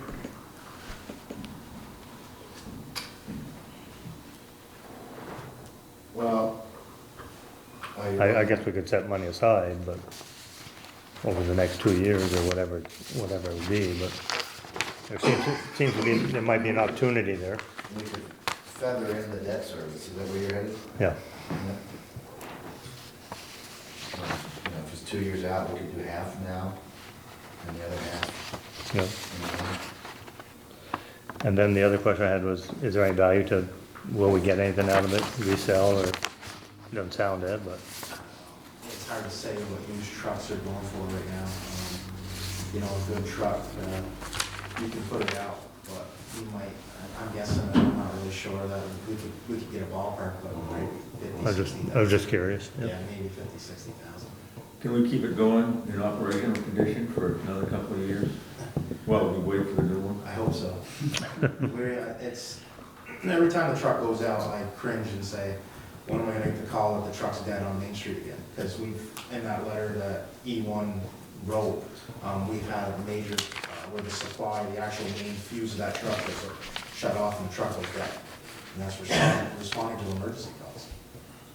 So I'm hoping, yes, it's passed inspection for the pump test, but it's getting weak. Yes, yeah, we'll be able to keep it going, but it's very important to get that truck on the ballot. So Matt, what capabilities does the Quint have? The ladder truck, Yeah. it's a 100-foot ladder with the pump on it, so instead of having to run a hose from another truck tying up 2 trucks, you can do, it's just a 1 truck. You can pump your own water, you can push your ladder up, where a regular ladder truck, you would actually have to take a pump to that ladder truck and then spray the water. Yeah. Where this truck can hook up to a hydrant, or it can pump off the 500 gallons of water it has on it. So can our Quint truck do everything that our engine can? No, yes and no. It can't get up on these side streets, it can't get down, it wouldn't be able to go on Forest Hill Drive, it would have a hard time making the corner on the Lincoln Avenue. It's a long truck. It needs to be smaller. The primary goal for that truck is the Main Street block, and churches, and any, Federal Street, Lake Street, Heritage Street. Yeah. The only reason I ask is I don't know how it is with fire trucks, but a lot of stuff, there's the base price and then to add stuff onto it, it's not a huge much more. So I just wondered, would it make sense to get an engine with a smaller ladder on it or something like that? If it's an extra 50 grand and have that, when we respond, we'd be able to fight a structure fire at a residence and house with 2 ladders with water coming from above. No, the regular, that would be a pretty big cost. Be a lot big more than increase. what you, yeah. I think just sticking with this smaller truck, making it maneuverable for these smaller streets, that's what engine 1 is, the one that we want to replace. This truck is very easy to maneuver, and it's like driving a little car. Yeah. It's quick, it's fast, that's kind of what we want to replace it with. Just the cost of equipment has gone up so much. How much did we buy the ladder truck for in 2016? I think that was $1 million. That was $1 To million replace that bucks. truck, probably be like 1.6, 1.7. Yeah, just the cost of equipment's gone up so much. Do we get distress calls from other towns, and if so, do we take our trucks to those other towns, even though they're not in the greatest of shape? Yeah, that truck wouldn't go. So mutual aid, yes, we do get called into the town for most structure fires. If we get called to the industrial park, the ladder truck, the Quint would go. But mainly when we get called for mutual aid, engine 2 would go. That carries 2,000 gallons of water. It can be a pumper or it can be a tanker. So we can get into the water supply where they have ponds of water that we can dump in. So yeah, that would be the truck. That truck wouldn't go out for the reason I would be afraid of breakdown. Any other questions for Matt? It's a no-brainer. I mean, we have a city with everyone that lives fairly close. It's a piece of equipment we need, so. Anyone, questions? Matt, I know you've been busy the last couple of months, down around the railroad and whatnot. Thanks for your work, and I think, big thank you goes out to those other communities who have assisted us in many of those, and I know that's we do the same for them, but thanks for all your work on that. Any leads on that? No, it's still under investigation. Okay. Didn't think you'd be able to share anyway, but okay. Thank you. Thanks, Matt. Thanks, Matt. So you'll look into that, Dom, see if we can split the cost? Well, I know we can. I mean, based on what Matt said, we wouldn't take the money from the bond bank until we have to make the payment. But we can lock in at a certain rate. Yeah, yeah. Okay. So whatever that savings is, just put in the mayor's account. And I was gonna spend it on skunks. There you go. That works. All right, does anyone else have not anyone else, but does anyone have any questions or comments relative to the budget? I think the big thing for us is to educate the public on why we're in I say, the situation we're in, and that's the loss of the INS building and just general healthcare and a few other things, but You take INS out of it, and we're at 3.5, right? You know, with a major investment in the fire truck, that's, you know, inflation's twice that. We'd be in good shape. So, I mean, I just want to say, I think it's a good budget. There's things that we just can't control, and, you know, health insurance, the loss of INS, hopefully a new fire truck. Those are really things we can't really control too much. You know, cost of everything's gone up. I mean, it's gas, fuel, everything, and we're talking, it's on an average $200,000 house, it's $3 a month. That's what it basically equates to. So, the thing that always gets us is, you know, we collect the tax, and, you know, someone will come to me and say, oh my God, I'm paying $6,000 in taxes, you guys are bleeding us dry. And I'm like, look at what you're getting taxed for, because there's a municipal part and there's a school part. Exactly. But the municipal, we always take the brunt of it because they send the check to Albans City. Yeah. Yeah, So, I agree. you know, I just want people to look at that. Not that I'm saying I think the school budget's out of whack either or anything, but there are two pieces of it, and, you know, $35 a year, $37 a year is not a whole lot, so I think everyone did a good job, so thank you to staff, you, Dom, budget committee, appreciate it. Thank you. You always look out for the taxpayers, so for me, it's always been, you know, people talk about being taxed, and it's like, what are you getting for, you know, I'll pay higher tax if I know I'm getting my best bang for the buck. And I feel like I get good bang for the buck in the city, so sidewalks are plowed, my streets are plowed, our parks are well taken care of. We have wonderful amenities, parks, so good bang for my buck. thank you, Chad. So we're gonna touch on the education piece a little later, not specific rates, but we'll have a discussion on the CLA and what the impacts might be moving forward. But for now, let's move to item number 4, which is certification form for the grand list. Is that Nicole or is that Chip? What was that? Well, yeah, we missed a few pieces of the budget. Oh, I think. public comment? Sorry about that. That's okay. And do you want the report from the finance committee, which is basically what Chad said? Mike would have said it much better. Yeah, I mean, we don't need to belabor it because we had a lot of questions, but you know, the Alderman Farrar and I and Councilman Hawkins, he wasn't able to be here tonight, but you know, we unanimously voted to recommend this in large part because you're looking at a budget that is really reflective of very, very modest, considering what we're seeing in inflation, increase in base costs, a lot of creative work to get us to that sort of 2.7 number. But when you look at the loss, like we've been experiencing almost no increases in the municipal tax rate for years because we've seen the increase in grand list because of the investments that we've all been supporting.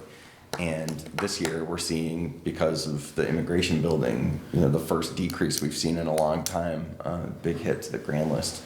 So in light of all of that, we're still, and even with the addition of the special item with the fire truck, which maybe we can bring down a little if we phase that in, we're still looking at far below inflation percent increase. So, you know, kudos to you and the department heads, Dom, and Ashley, thanks for your help doing your best Tom impression. I hear, you know, he's being received well in Waterbury, but yeah, this is a unanimous recommendation from the Finance Subcommittee. Thank you, Mike. Everyone good? Any other comments? So we'll go to the public. Anyone in the public or on Zoom that would like to comment on the budget that we've been discussing?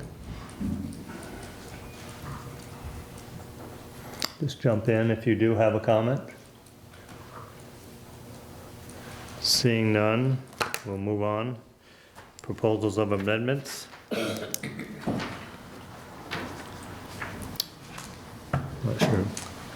Not sure what that is. If we had like Parks Patrol or have a heart, if we had something major. Yeah, if you wanted to,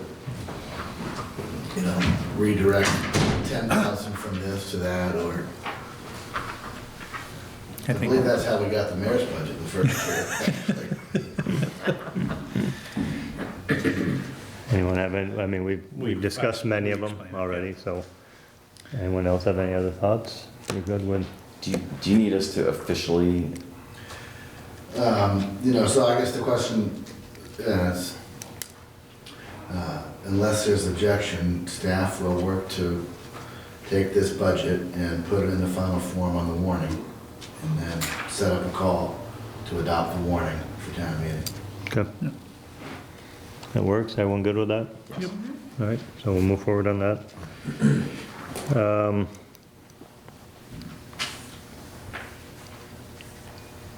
So do we want to hold off on the motion until that's done? Or do you want to take it in lieu of? We don't need a motion, I just wanted to get the sentiment of the council. Okay. So we can move to item 4, and we'll prepare the warning. See, that's what I tried to do. All right, so now Chip, sorry for that delay. Thank you. Starting off with this is an annual formality we have to do for the grand list. So that there are no current appeals or suits pending for the April 1st, 2022 grand list. That is true and has been attested to by Sarah, the assessor. Just needs city council signatures today, and then we'll get the clerk to put on the final signature. Good.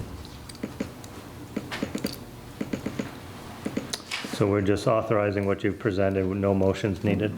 I think there is a motion needed to certify and sign this one. Okay. Yeah. Entertain the motion. I'll move that we certify and sign form PVR 4155 for the 2022 grand list. I'll Good. second. So we have a motion by Mike, second by Marie. All those in favor say aye. Aye. Anyone opposed? Hearing none. Approval of PVR 4156 is approved. 55, excuse me. Chip, here, I guess you're gonna stay at the table Yeah. to talk about common level of appraisal.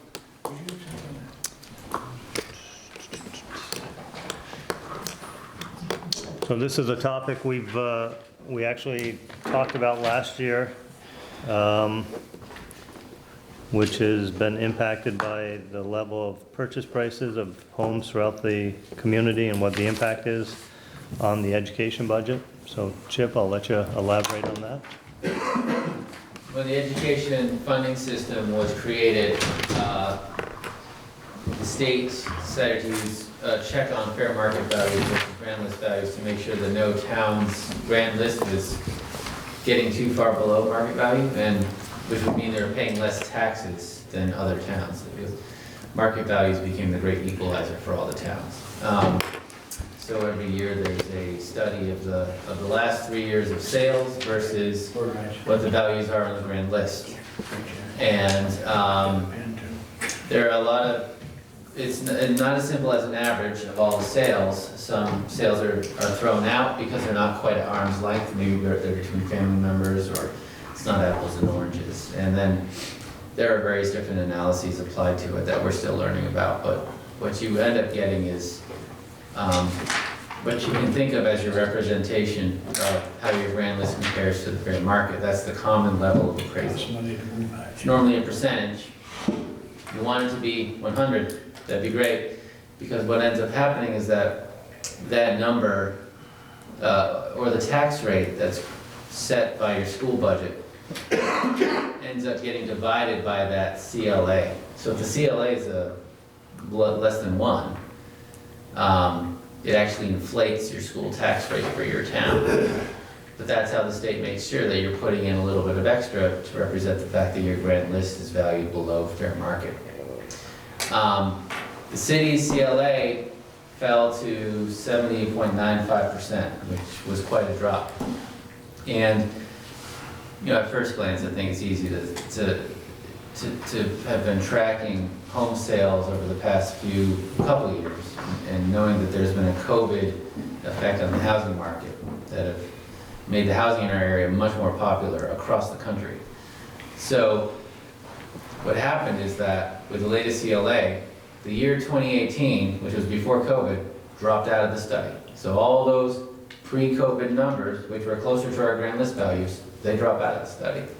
They bring in 2021, which is sort of during COVID, post-COVID sales, where all those higher sales prices that we've been seeing are now in the study. So we lose 1 year with low sale prices, we gain 1 year with high sale prices, and you can just look at it as skewing the average down, rather, and that's what happened to our CLA this year. School district isn't crazy about this because this could artificially inflate the tax rate regardless of what the school budget ends up becoming. This is what happens to every municipality whose CLA goes down. What we're supposed to do in this case is do a reappraisal. Every time your CLA goes below 85%, you're supposed to do a reappraisal. That gets your grand list back up to your market value. Your CLA at that point will be 100% or more. That inflationary effect on your school tax rate will go away for a while. And with market rates tending to go up, your CLA will slowly start to go down again until the next time you need to reappraise. So there are a couple things we're doing right now. One is, long-term, we have prepared for a reappraisal. We have an RFQ out for consultants, probably spent this year figuring out who the team's gonna be and what our process is gonna be. But to get that reappraisal done, it will take 2 or 3 years because with the COVID market, many Vermont towns have been ordered to reappraise because a lot of folks' CLAs are below 85%. We're not alone.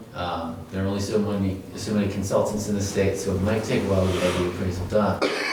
Once that's done, our CLA will be at 100 or more. More immediately, we are going to be looking into the actual sales that are in the study that produce the city CLA. And we're going to see if there are any on the lower end where we can argue to the state that they should be taken out. The more sales that we take out, where our grand list value is a lot lower than the sale value, should help to actually push our CLA up a little bit. Don't know how much, but it's really the best we can do right now. And we actually have identified some sales that shouldn't be in the study. Just little things that got overlooked. For instance, when a building sells, but the business in there was also part of the sale, that's not, but on the grand list side, we only valued the building. That's not apples to apples, and that whole sale shouldn't have been put in the study in the first place. So we're kind of doing a second scrub on the data, going to prepare an appeal to the state to see if there are some sales on the lower end that we can ask to be taken out, and to see if maybe we can get the CLA up a little higher. But otherwise, that's really our only avenue at this time. So that appeal letter will require a signature by the mayor. So this was a chance to just sort of give the city council an overall view of what's going on, because you're going to be hearing about all those CLA, but also just running this by you that we'd like to prepare an appeal. If we think we have a good case, we're going to present something for the mayor to sign to send to the state. So the state taking consideration, like you said, a lot of towns, this is artificially inflated. I just find it hard to believe that there's not going to be some kind of bust at some point. Well, so what I think is really important to understand is the CLA, it is a really important function of having a statewide education finance mechanism. Mm-hmm. Because if you didn't have that, you could have towns that were really not paying their fair share. I mean, we're at a point now, though, where a lot of our properties really are assessed for a value that's much lower than what they're worth. And so when we do get to that point where we reappraise in a few years, then you'll get this situation where the assessed values will go up to reflect the real fair market value, but the rates will go down. The problem we're having right now is that Chip is pointing out is we've got some stuff going in that's actually exacerbating, accelerating the downward shift because of the way that the data was being collected. And that's an opportunity for us to potentially get that number up a little higher. The other thing is we're in the moment right now when the numbers in terms of what the actual education tax rates are estimated to be on the bills looks the worst, because the legislature hasn't had an opportunity to go through the yield bill process. So we had this December 1st letter from the tax commissioner. It says all things being equal, CLAs being what they are, like St. Albans at 70%, then your tax rates are going to be this crazy scary number, and that's what voters are going to have to see on the town meeting warnings. But the reality is, by the time we get through this process, we're going to have taken the money from the surpluses that were created by, you know, new investments on grand list statewide and all of that last year. And I think there's estimated right now it's about 65 million. Plus we're going to make changes to the structure of the property tax that we do, that we've been doing every single year. And we're going to come up with tax rates that I think look much less scary on the actual property tax bills. But right now we have to warn, because of the combination of the CLA and other economic factors, it looks very, very, very scary on the school side. So the municipal rates that we just talked about aren't affected by the CLA at all. You know, it's just when we increase the appraisals, and we can just lower the rates and it'll essentially equal out for the average homeowner. But with the statewide education property tax rate, we've got to participate in this process, and we've got to get the data as clean as we can. So that's you said 65 million surplus? Yes.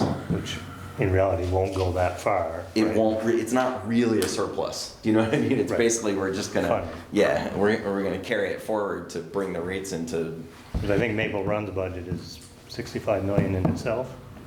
Does that sound right? Oh no, It there's. was 55 a few years Yeah. ago. I thought it was 65 last year, but anyway, Yeah. 65 million doesn't go far statewide. No.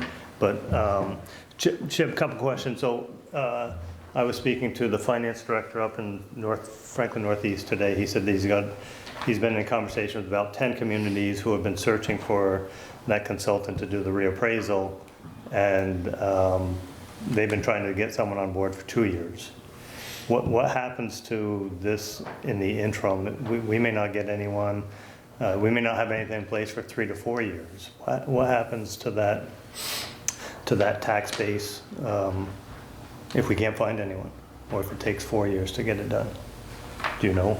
Well, based on current trends, like as Chad noted, are sort of seem like a bubble. Our CLA will continue to go down. Perhaps if this is an epidemic across the municipalities, we might be able to get some sort of relief from Montpelier, but we're going to keep working on getting that reappraisal, even if we have to join with other towns to get our hands on a consultant sooner who can do more than one town at the same time. We really got to see let's see what the response to this RFQ is in early February, see who's interested, and start talking to consultants about when they think they can do it. And then we'll know if we have to really start pursuing other options. And maybe sales prices will start going down. Our CLA might end up going up while we're waiting for the reappraisal. But I think the point is we're doing everything we can right now based on what we know. I don't think there's much indication that they're gonna come down quite yet. Things are starting, the interest rates and stuff are, so it says, we bought our house in 2003, probably just before the top of the bubble. It appraised for 165 from the bank. Put $30,000 into it. In 2012, it was worth $165,000. So it's just, because the bubble in 2009 crashed everything. So I don't think we'll see that, but it'll be interesting. I'd love to see them keep going up, the old property. Having to do a reappraisal every 10 years like we are, not too bad. Last one we did was in 2011, and sort of par for the course. Good. Does anyone have any other questions for Chip? Thank you, Chip. And you might as well stay there to discuss proposed zoning amendments. Do we need a vote on that? As D and B? Common law, yeah. There's no vote to be had on that, is there? I mean, you could authorize the mayor to sign the appeal if we prepare one. But seems like we have general support for that anyway, so it might not be necessary. Okay, thank you. Okay, we'll move on to item number 6, zoning district amendments. Second reading, we talked about this last month. The planning commission was working on some changes to zoning to preserve the look and feel of North Main Street between Brainerd and the commercial properties like Brand and the service stations out there. And what they set out to do was to take the business 2 zone that corridor's in and to create a new zone that really just locked in the uses that are more compatible with the nice houses and estates that you see lining the street. So they created a new residential professional zone, and basically looks just like the B2 district that corridor is currently in, but just remove things like gas stations and retail stores. And as they were looking at the general area, they decided that the first block of Lower Newton Street could also be in this new residential professional zone. And that the western side of Federal Street, that's in the service industrial zone, which has a lot of houses and commercial spaces, should be business 2, it shouldn't be service industrial. And finally, that Best Court, which is a nice little neighborhood off of North Main, which is technically in the business 2, should really be the residential 7500 district, which is a higher density residential district, which is what Best Court is. So the planning commission, really with this change, is proposing those 4 zoning district changes for these areas. And you'll see there are various other, not tangential, but just associated little changes, like to make sure this new residential professional zone is mentioned everywhere else, where all the other zones are mentioned in the regs when it comes to what should the parking be, or what should the buffer zone be, and they basically just put residential professional next to business 2, so they'd be treated basically the same as business 2 throughout the regs. And there's one other thing, some clarification of what to do when a lot is split by zoning boundaries, whether it's split across the top, so the frontage is all in the same zone, or whether the lot's split right down the middle, so the 2 front parts of it are in different zones. Just giving some better guidance for the DRB and for staff administratively to navigate what zone to assign to the lot, or how to allow the rear of a property that might be in one zone to be developed in concert with the front, which might be in a different zone, and make sure that things don't get out of whack on a property that's split.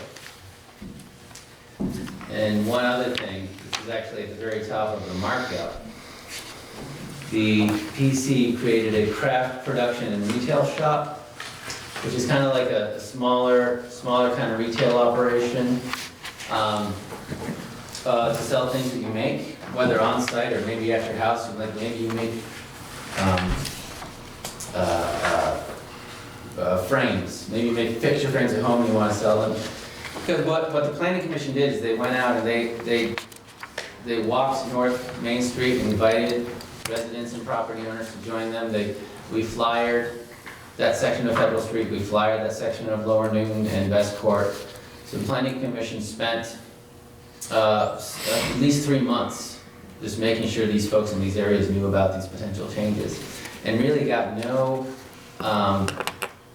opposition except a couple comments. One being, one person said, "Hey, I know you're taking retail out of North Main for this new zone. I just might want to do this one little thing on this property someday." So we responded and we took classic retail out because we don't think it's compatible, but we created this new lower grade retail that someone could choose to do in one of those homes in that zone.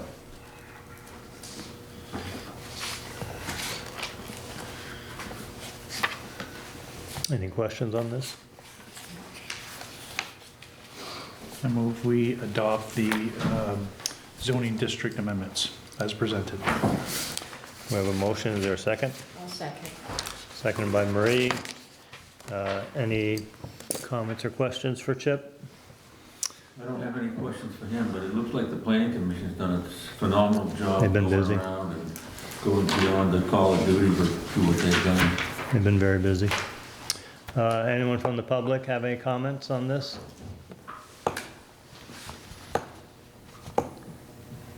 Hearing none, I'll look for a vote. All those in favor of the approval of the amendments, say aye. Aye. Anyone opposed? Hearing none, the motion passes. Thank you very much. I'll pass that along to the PC, Bob. Thank you. Thank you, Chip. Can I borrow that pen that's on that desk? Thank you. The next item is the first reading. It starts out with a planning commission report actually, but if you turn the page, you'll see it's just a kind of a small change. The planning commission is just suggesting that we add veterinary hospitals as an allowable use in the central business district. Not only is a reflection that we've been hearing that there seems to be a dearth of veterinarians in the area. We've heard of some that are going to be retiring, and we just want to make sure that if there's going to be any new development along these lines, that it could happen in the central business district as well as the other areas where it's allowed in the city. It would be a conditional use, so if folks are worried about what it's going to be like to suddenly have a bunch of dogs showing up to a building, there are a lot of things that the DRB can do when they're reviewing a conditional use to adjust where entrances are, how to deal with potential conflicts like that. And where to put the doggy bags and that sort of thing. So that's really just it. Just a suggestion to add veterinary hospitals as an allowed conditional use in the central business district.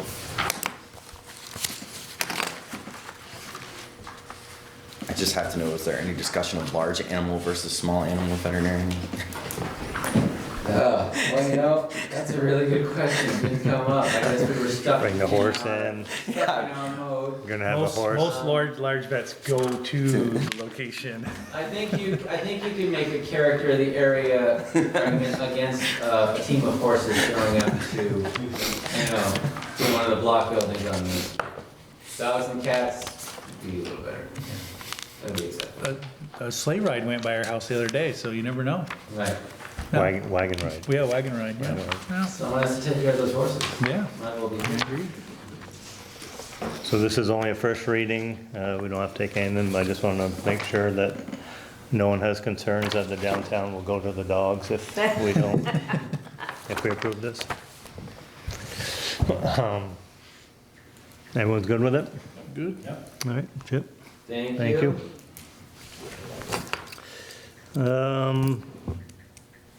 Chip, I think we're still keeping you at the table to Yeah, right. consider discontinuance of Deal Street. Yeah, this one has a map you can look at Yep. in the packet, gives you an idea where we're looking. There's this old street we knew about that sort of went down in between where the creamery is now. And for a while, we thought it was a private drive, so we didn't think anything of it. But then we did realize it's on the list of public highways that we certify to V-Trans for mileage every year for the block plan we get from V-Trans. And V-Trans actually caught it, E911 caught it, and sent it to us and said, hey, Deal Street, is it? Deal Street, yeah. Said, this street doesn't look like it exists anymore on the maps, can we take it off? And my response was, well, I think it's a private drive. Well, someone at V-Trans went through old St. Albans town minutes, pre-city, and found where it was created as a public highway.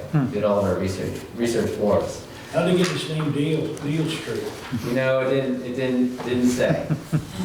But it said something about, it had leading to the cold storage building, whatever the cold storage building was. Probably ice. Right. Big flat So, The co-op. we did this with Crest Road about a year ago. It's one of those cases where there's a street that we just sort of lost track of, and it's just been redeveloped over. And so, we're just asking that we discontinue the street and take it off the list of public highways. So we'll just have to remove it too when we do our certification of mileage, Yeah, exactly, which is gonna be next month. We're just gonna remove this, 200 yards. Not even. 0.05 miles from the list. About about a This isn't hundred. gonna significantly impact our No. transportation formula funding, is it? 50 cents less. Yeah, right. I mean, right now it's being used more as a driveway for the co-op store as people come and go. It kind of became what is their driveway today. Yeah, it's a driveway that takes them down to the Yeah, plant. right, it's that curve It's cut. take around to load up. Around that little brick building. Yeah. The brick building is That's where it there, and was. then the driveway, what used to be Deal Street, is right there. On the north side of the new store, Right. yeah. Anyone in the public have any concerns about eliminating about 100 feet of Deal Street?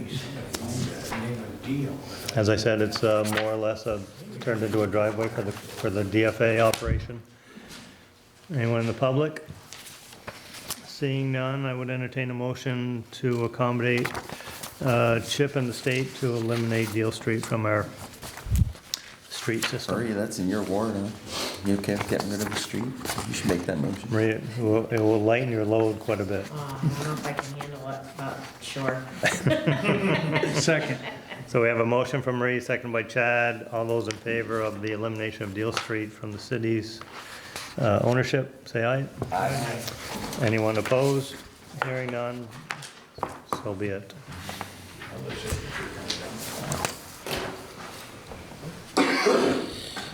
We went to the street scene, all right? Yeah. Chip, another one. This is another one that came from E911. When we split Ferris Street in two to give a section to BFA so they could create that connection between the two buildings, both sides of Ferris, one's really small off of Main Street, but also the longer portion that goes all the way to Barlow, they're both still called Ferris Street. But you can't get from one side to the other. And E911 says that's not good for emergency services. They don't want some confusion. I think it's unlikely, but it could happen, some confusion in an emergency response where the ambulance goes to the wrong side of Ferris Street and then has to go all the way around. It doesn't meet the E911 standards to have a road that's disconnected have the same name. So they requested that we make a name change. And I set my sights on that really short portion off of Main that goes to BFA. And I asked about the name School Street. And E911 ran their analysis and said it's not used elsewhere in the community, it's not used elsewhere in the zip code area. And then I asked Bill Kimball at the school district if he had any problems with that name, and he said it was fine. So since it leads to BFA, I'm just suggesting that we take that little lower portion of Fair Street and rename it School Street. So Chip, why did we take Deal Street and just eliminate it, and we're just not eliminating this as a driveway to be a So I think that might be the second phase of this. The most immediate need right now is that we change the name. Okay. When we get into abandoning the street, that creates an interplay between the adjacent property owners, because the street then is supposed to go to either side. And I think we want to get there, but I think we need to give the school some more time to figure out how they would work with that adjacent property owner and still have the access they're used to. Okay. So I was thinking we just change the name for now and then give a little bit more time for figuring out. It is just a driveway. Yep. Agreed. Okay. All right, thank you.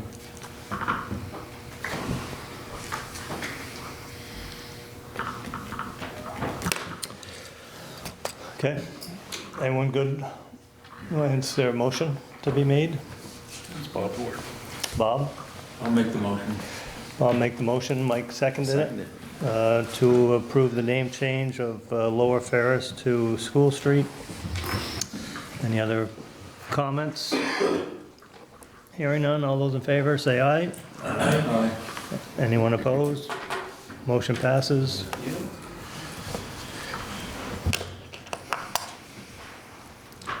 Okay.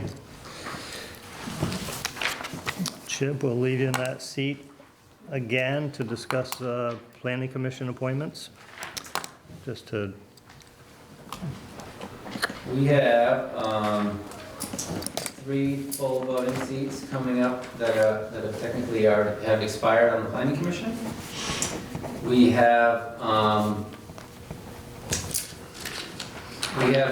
4, well actually, we have 2 of those members that would like to return, but one of whom has volunteered to go down to an alternate seat if need be.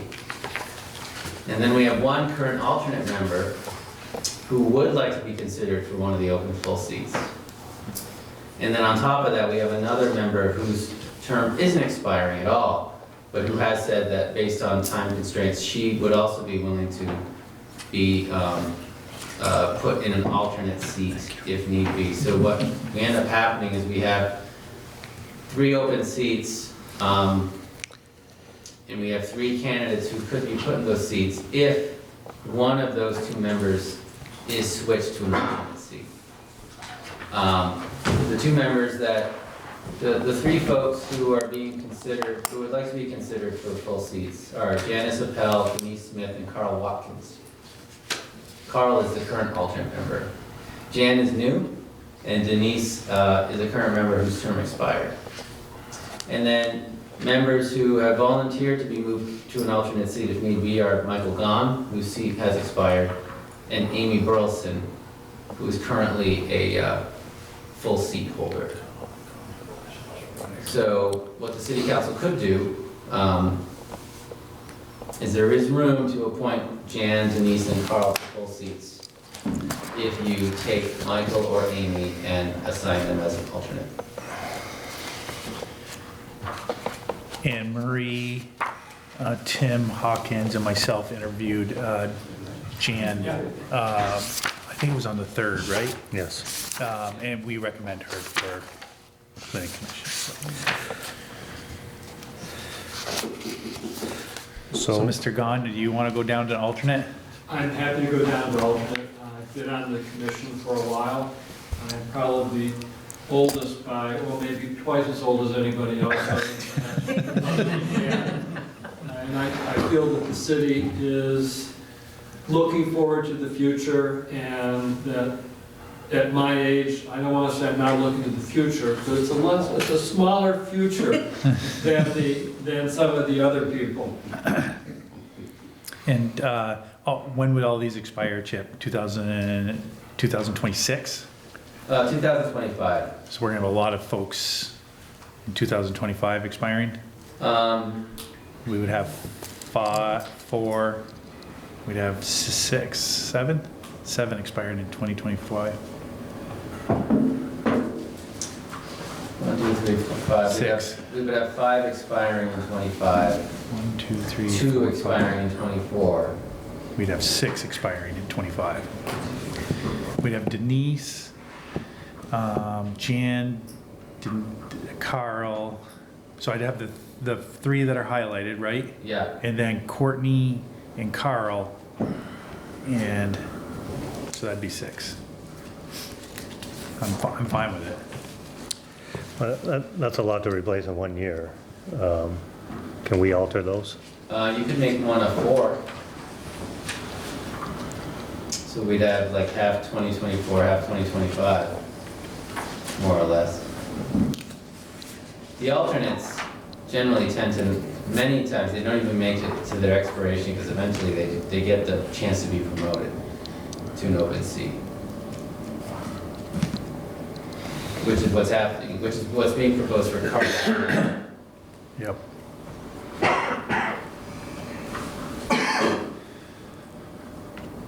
Okay, I just say, Mean something? It's the signal. It's the signal. well, we've had good luck. We've had good luck with people continuing, so maybe we can, in 2025, we can get some of the people that want to continue and some will. If we just all make them 2025, it makes Makes it simple. Yeah, Well, it makes it simple until you have to replace them all. Yeah, well, hopefully we don't have to replace, like, this time, we have several that are coming back. No, I know. But I'm just thinking that if a controversial issue comes up and they all resign or whatever, I mean, it's tough to get 5 or 6 to interview and to put their name in. So can you have that discussion in the next, I don't think it's up to us to sort of decipher. You can do that, right? Change their dates. I usually make that in the motion. Yeah. You could allow Chet to do the figuring on it, just put in Okay. motion. that one person expires in a different year. I think you want more balance, how you get to that point. I think I would leave that up to you. Yeah, we could have it as a action item at their next meeting, who would like to volunteer for a different year. I'll move that we appoint Janet Pell and then reappoint Denise Smith, Carl Watkins on the full board, full voting member, and then make Mr. Michael Gahn a alternate with Chip figuring out the expiration dates for us, so they alternate a little better. And Amy is fine with either or, alternate or, Yeah, Is she expiring? She's not expiring, so she's still on. but, yeah. yep. Okay. So we have a motion and a second? Is there a second? I'll second. Second by Marie. Any other conversation, questions? Hearing none, all those in favor say aye. Aye.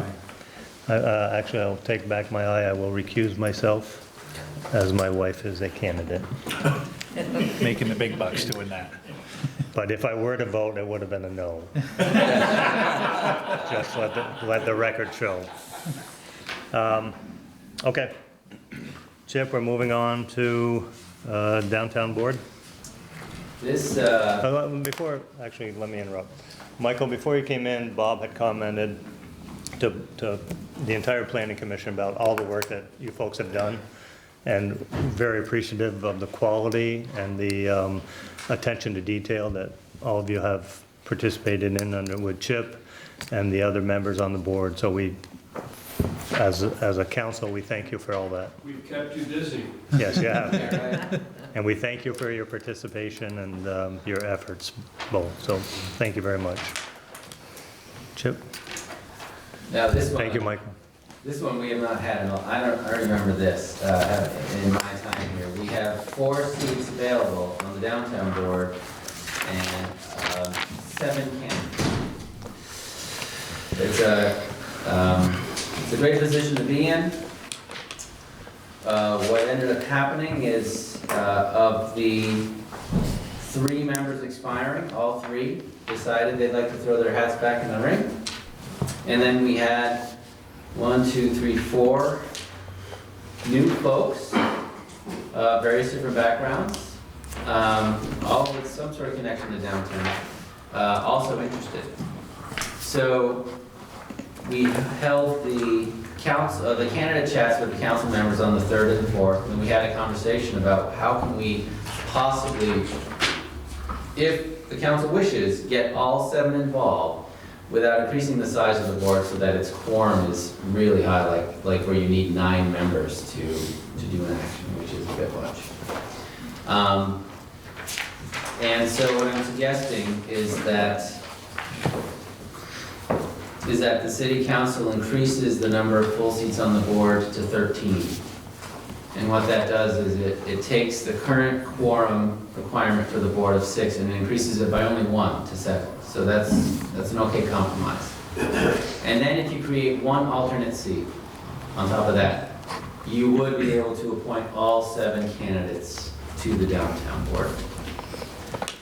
But also, you know, keying in on this conversation about term expirations, I did realize we'd also have an issue with a lot of folks expiring at the same time. So what we have is we have 1 open seat that actually expires later this year. And I suggest we keep that, we lock that expiration in. And so 1 person gets a 1-year appointment. Then 5 of the appointments expire in 2025. And that alternate seat expires in 2023 as well. That would actually get a really good balance of 23, 24, and 25 amongst all the members on the board. So that's the suggestion. You're saying how many would, so it'd be the 3 renewals Yep, and then increase. and then increase. By 2 seats, the full board from 11 to 13, and then we'll add an alternate. That gets everyone involved.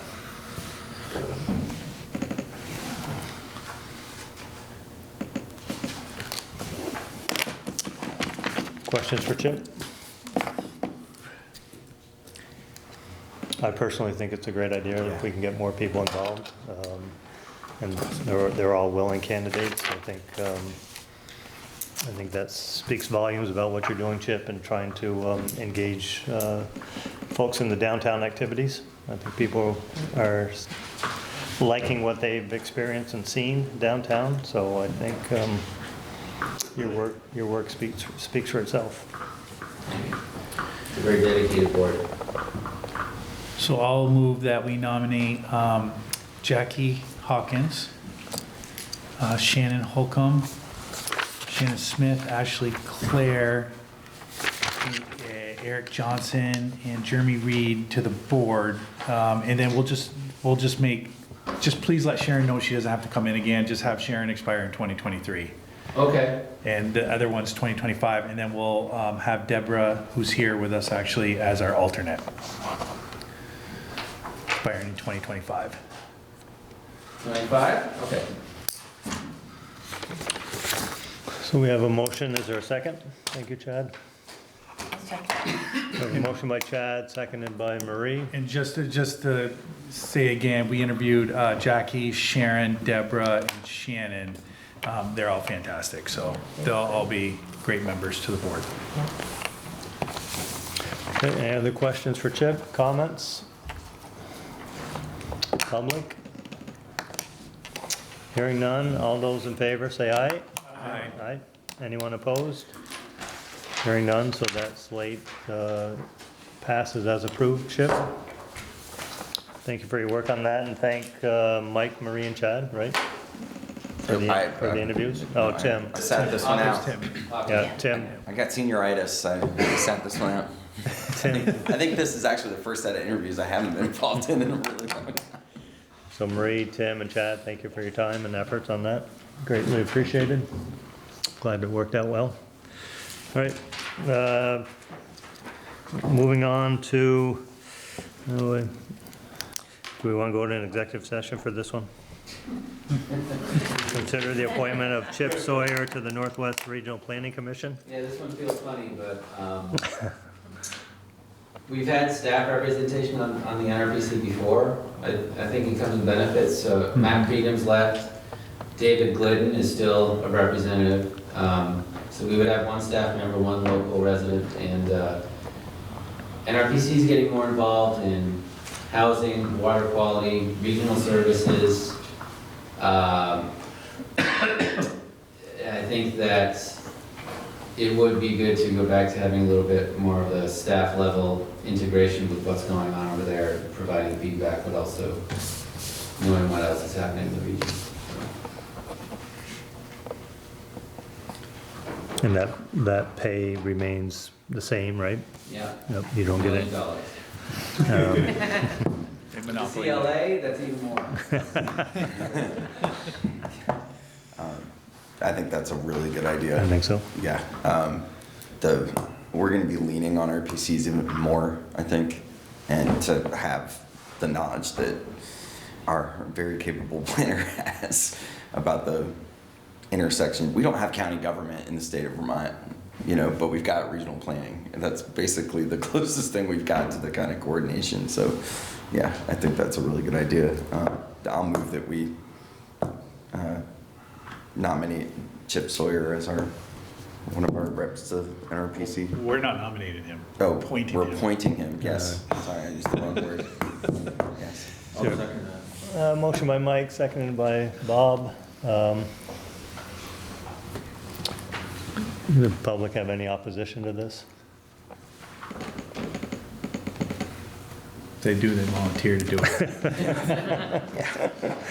All right, all those in favor of appointing Chip to the Regional Planning Commission, say aye. Aye. Anyone opposed? Hearing none, motion passes. Thank you, Chip, for all your work. Thank you very Another much. nice job. Moving on to mayor's report. I need to make a public apology.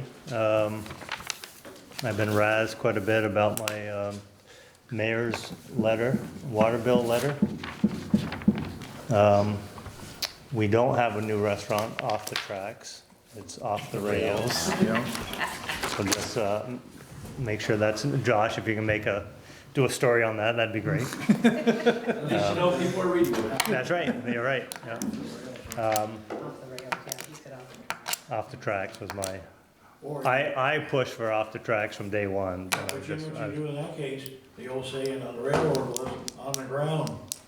And then off the rails, on the ground. I don't have a whole lot. The holiday season was great, park looks great, a lot of compliments, Marty. I like the fact that I think our snow budget is in good standing, knock on wood. I think the removal and everything's gone well. So I don't have much more than that. So we'll start with Chad. Start with me? Yeah. Wow. So I did talk with the mayor and the manager about the UPS truck on Main Street. So there was a UPS truck backed up to the UPS store right along the parallel with the crosswalk right there, and it's really hard to see someone. So this might be a fitting discussion also to have about the parking garage, and it's absolutely terrible back behind those buildings. So the back of the buildings look like crap. There's no signage back there directing people to where to go to shops on Main Street. The parking it's like a free-for-all. So maybe this is part of that fix. So UPS is an important part of our downtown. I want to make sure the pedestrians are safe when they're crossing right there in front of Twiggs. So just to jump on that, we looked at, I think 3 years ago, we looked at the possibilities of the UPS truck pulling around back. I looked at it the other day, there's a couple dumpsters there, but they're only gonna be there for 10 or 15 minutes at the end of the day. There is access, and if I remember correctly, I spoke to John at the UPS store 3 years ago, and I think his preference would be to somehow access the back door. If you look down there, there's 3 overhead doors. I'm not sure what those, Marty, do you know where they go? There's other double doors. But there's Those 3. garages belong to another property on Kingman Street, but the UPS store has the 2 double doors that access their property. So I don't know how you want to, is that a conversation we can engage UPS with and see if that's something that they would entertain, looking, if I remember correctly from 3 years ago, John was willing to have that conversation. So, Sure. not sure if that's your area of Chip's or Marty's, but, so, go ahead, Chad. And then the only other thing I really have, I have 2 more things. Thanks, Marty and your crew, for going around picking up branches after the windstorm. They were out pretty quick. I know my neighbor lost a tree, and he just piled everything up on the front yard because it crashed through hit my other neighbor's fence and destroyed his fence, but he just put it on his front lawn. They came and picked it up the other day. So I know they've been out picking up stuff, so much appreciated on that. And then the last thing I just want to say is, we're talking about the budget, and then Mike brought up, we don't really have county government. The only way our easiest way to drive down the cost of some of our things is to expand our services. So we have a fire truck that sits in the garage 330 days of the year. All these little towns around us, I mean, in all scheme of things, we're a little town. They all have their fire trucks that sit in a garage for 340, 350 days out of the year. So it would be nice if somehow we could regionalize some of our services. So kind of like AmCare I'll does. take UPS, you take that. So anyway, I know it's nothing you can do, Don, but it would be nice to do that. So It might be easier to pick one or two off at a time, but it would, it would be fantastic, so. Just on the UPS thing, we did get a grant to put a flashing pedestrian beacon at that crosswalk. It's an interesting place to put one, just because if Twigs does a lot in the evening, and if that thing is flashing constantly while I'm trying to eat, I'm not gonna wanna eat out there, so. We'll duct tape it. at night. Yeah, well, that's when you need it, is at night. So anyway, I would talk with the new owner of Twigs and see what their thoughts are. Yep. I'd prefer to see one down by city, in front of city school when they're crossing there. If we- Yeah, we got that one too. Yeah, that'd be Good. higher priority. Thank you, though. Marie? I just got a couple of things. Signage for the truck route at the corner of North Elm and Pearl. Have we done anything with that yet? Because I did see a big truck come around again on North Elm. And the thing is, they take out the green belt when they try to make that flip coming out. And I know we had talked about maybe directing them straight down Pearl and coming out on Pine. But I don't think there's any signage yet, so are we gonna be doing that sometime soon, or? Did we decide to do it? Yeah. I thought we had, but I don't think there's any signage yet. Is that your recollection that we decided to do it, Jeff, or are you saying? I'm not recollecting at the moment. I know that there's some background in the past about how the trucks were directed to and from the Agway plant back in the old days, but I don't have the history on it myself. Probably can just do a reset. You remember, Martin? I remember the conversation, and I don't recall whether a decision was made, but we could get a sign up there easy enough. Yeah, you want to go in this Just to direction? point them straight, Just no pointing trucks. east on Pearl. From Pearl to Lake. Right, they go around the curve and come out on Lake, yeah. But you out there with your finger pointing that way. Oh, well. I If did. we don't have one in the shop, we can get one ordered within a week or two. Okay. Because I know they're still doing, I saw one the other day again, that I was heading north on North Elm, and he was coming around that. And they have to make a huge hook because they've got an 18-wheeler, Right. so they go up on the green belt, well, that tears that up. And, it's hard for them to make that turn, so. The other thing, Marty, I was asked by one of my neighbors when I was going around getting signatures, in front of 16 North Elm, he's got like a sinkhole there right in line with the telephone pole. And I know this probably isn't the time of year to look at it, but if you could just put it in your notes sometime to. Is it in the street? No, it's on the green belt, Okay. yeah.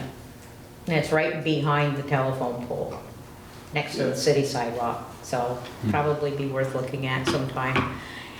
And the last meeting, I mentioned about the old store that was boarded up on Lake Street, and you folks were gonna meet with the owner about that, and did that ever? No, that was on my list. Okay. I've had 3 calls into him and I don't think he checks voicemail. I gotta catch him when he's next door to our place. Yeah, But it's on my list, and okay. so, yeah, I will, I've left him, as I said, 3 messages, but I haven't heard back. But Okay. I will continue pursuing that, Marie. Thank you. So I just wanted to follow up on that, and that's all I have. Okay, Newell? Yeah, I have 2 comments. One, Marty probably knows about the tree down on Walnut Street with Don Barnes. Yeah, oh yeah. I looked at that, if that thing ever came down, it'd take our garage out. Yeah, that's a private tree. It is, We cut the branch up when it came down across the sidewalk, yeah. but that's a neighbor issue. Yeah, now how much does the city own from the middle of the road? I'd have to look and see on Walnut. I don't know, Chip, if you know what from the center line. Probably a 30 to 50 foot right away, so 25. anywhere from 25 to 15 from the center line. If there's a sidewalk, There's not a sidewalk. There's a sidewalk there, and this tree is probably 10 feet on the other side of the sidewalk. Yeah, typically if there's a sidewalk, the sidewalks go to the edge of the city right away, so anything on the other side of the sidewalk's typically not our tree. Yeah. And we don't own it. So we We don't don't, own it, we okay. own, we just have a right of way. Yeah, but under our ordinance, the right of way includes managing all the trees. Yep, yep. A lot of people say the city owns this and they don't own that. Yeah, because I know that from the center of the highway, how far you can go out. I know that. It's just that, do they have a tree warden who goes around, see if our trees are dead or not? Yeah, and we talked with them about that tree, talked to the neighbor, talked to the owner of the tree and her daughter. And the last discussion I had with them last week was they were gonna take care of it in the spring. They have, okay. One more comment, Hardat, I talked to her. People, what, is it limit on walking their dogs up there? Hardat? In the dark, I mean? No, I don't think there's any There's a ordinance leash. other than being on a leash. Yeah, well, a person said if people walking around with dark clothes and stuff like this, when the person was going to go pick up his son or something, and he noticed that, and just that, hit somebody, you know? What is our lighting? We have 2 in the parking lot. Parking lot's lit. Dog park folks would like us to light that whole thing. It does take care of the whole area. No, it's just the parking lot up by the, Just the parking by the, lot, okay. by the I lodge. just thought I'd mention that to you. Yeah. That's all. Marty, is there, I think we still have those solar lights that were given to us by Green Mountain Power. Is that There's some, 6 of them. is that something that could be utilized up there? How do they mount? You gotta put a base in, but they're just a solar panel light. I don't know how bright they are, but we can look at it. We've got them down at the shop. That'd be nice if we can put those to use at some point. Noel, you all set? I'm set. Mike? So this is my second to last city council meeting. There are a couple of things. One is I've been appointed chair of the House Government Operation and Military Affairs Committee. One of the first things that we're going to do, take testimony tomorrow, is an extension of the remote public meeting authority, and then a whole bunch of stuff to do with town meeting day that doesn't affect us because we already vote by Australian ballot. But the remote meeting authority, so to have a public meeting that's subject to open meeting law that does not have a physical location, will expire on the 15th. So just important to know for any of our boards, committees, that if they're not meeting in person, there's going to be a gap of at least a couple or 3 weeks, probably more like a month, in the ability to just have that open meeting be on Zoom. We've gotten used to that in the COVID era.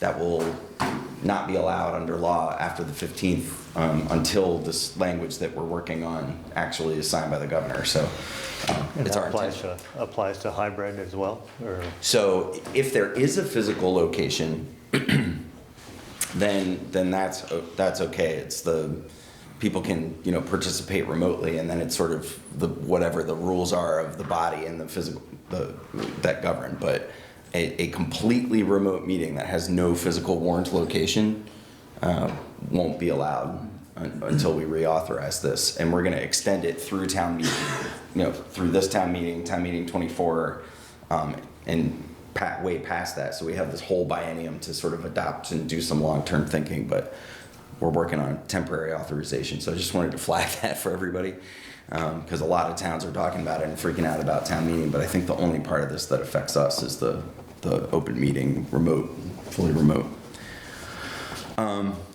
One thing that I've been reluctant to bring up while I've been on the council for these 2 terms, because of my day job, is that we don't really we've tried to have an active energy committee, but I've had 2 constituents bring up issues that an energy committee would be really great for.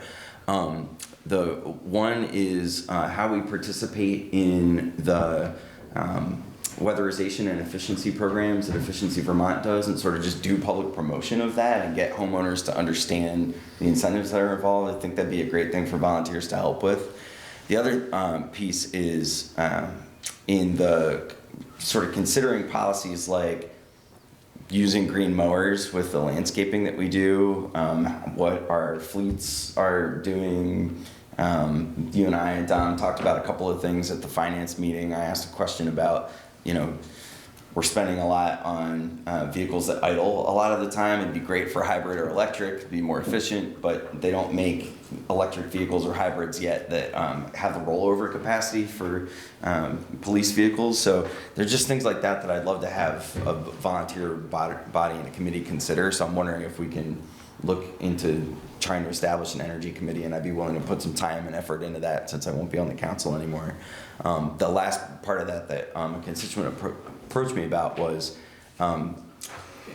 maybe not being as heavy-handed as Burlington was in terms of having a phase-out ordinance about it, but to actually, for quality of life, air quality, noise reduction, try to encourage folks when they're buying a new weed whacker or a lawnmower to get an electric one. And to phase out the use of the gas-powered as much as we can. So those are just some things that I think having a volunteer energy committee would be really great for. I think we still got some quiet your ride signs that we could alter. Yeah. Quiet your weed whacking. I want to do some education about incentives, do some demos, make it more of a positive thing so people are aware of what exists on the market. Maybe not be pushing any kind of mandate on that. But I can see it, quiet your weed whacker, right? Yeah. Quiet your mower. Yeah. Quiet goat. I'll tell you what, it's nice to just pull the trigger and have that thing start and not sit there and freaking pulling on that cord 100,000 times. So, well, and it's nice not to have to change the oil, and I mean, there's a whole bunch of things. Sounds like you got a chair right here with Chad. A constituent brought up a concern about being able to have public input on the library's budget. And it's not something that we control, right? We just kind of take it and we have to pass it through and warn it. But their question came up of whether they're subject to open meetings and whether the public gets an opportunity to participate. I don't know if that's a question you can answer right now, but I'd love to get some information for this constituent on it. That just came up this afternoon. I got an email. They should read the city charter, and the charter creates a carve out for the library. And so they don't have any kind of public input on their budget process? Carve out is an entitlement to really, it's like a dedicated fund. But are you talking specifically how it's utilized? Yeah, so the library trustees get together, they put the budget, they vote the budget that's before us, and they don't really seek public input about how the libraries run or ask for public comment the way that we do.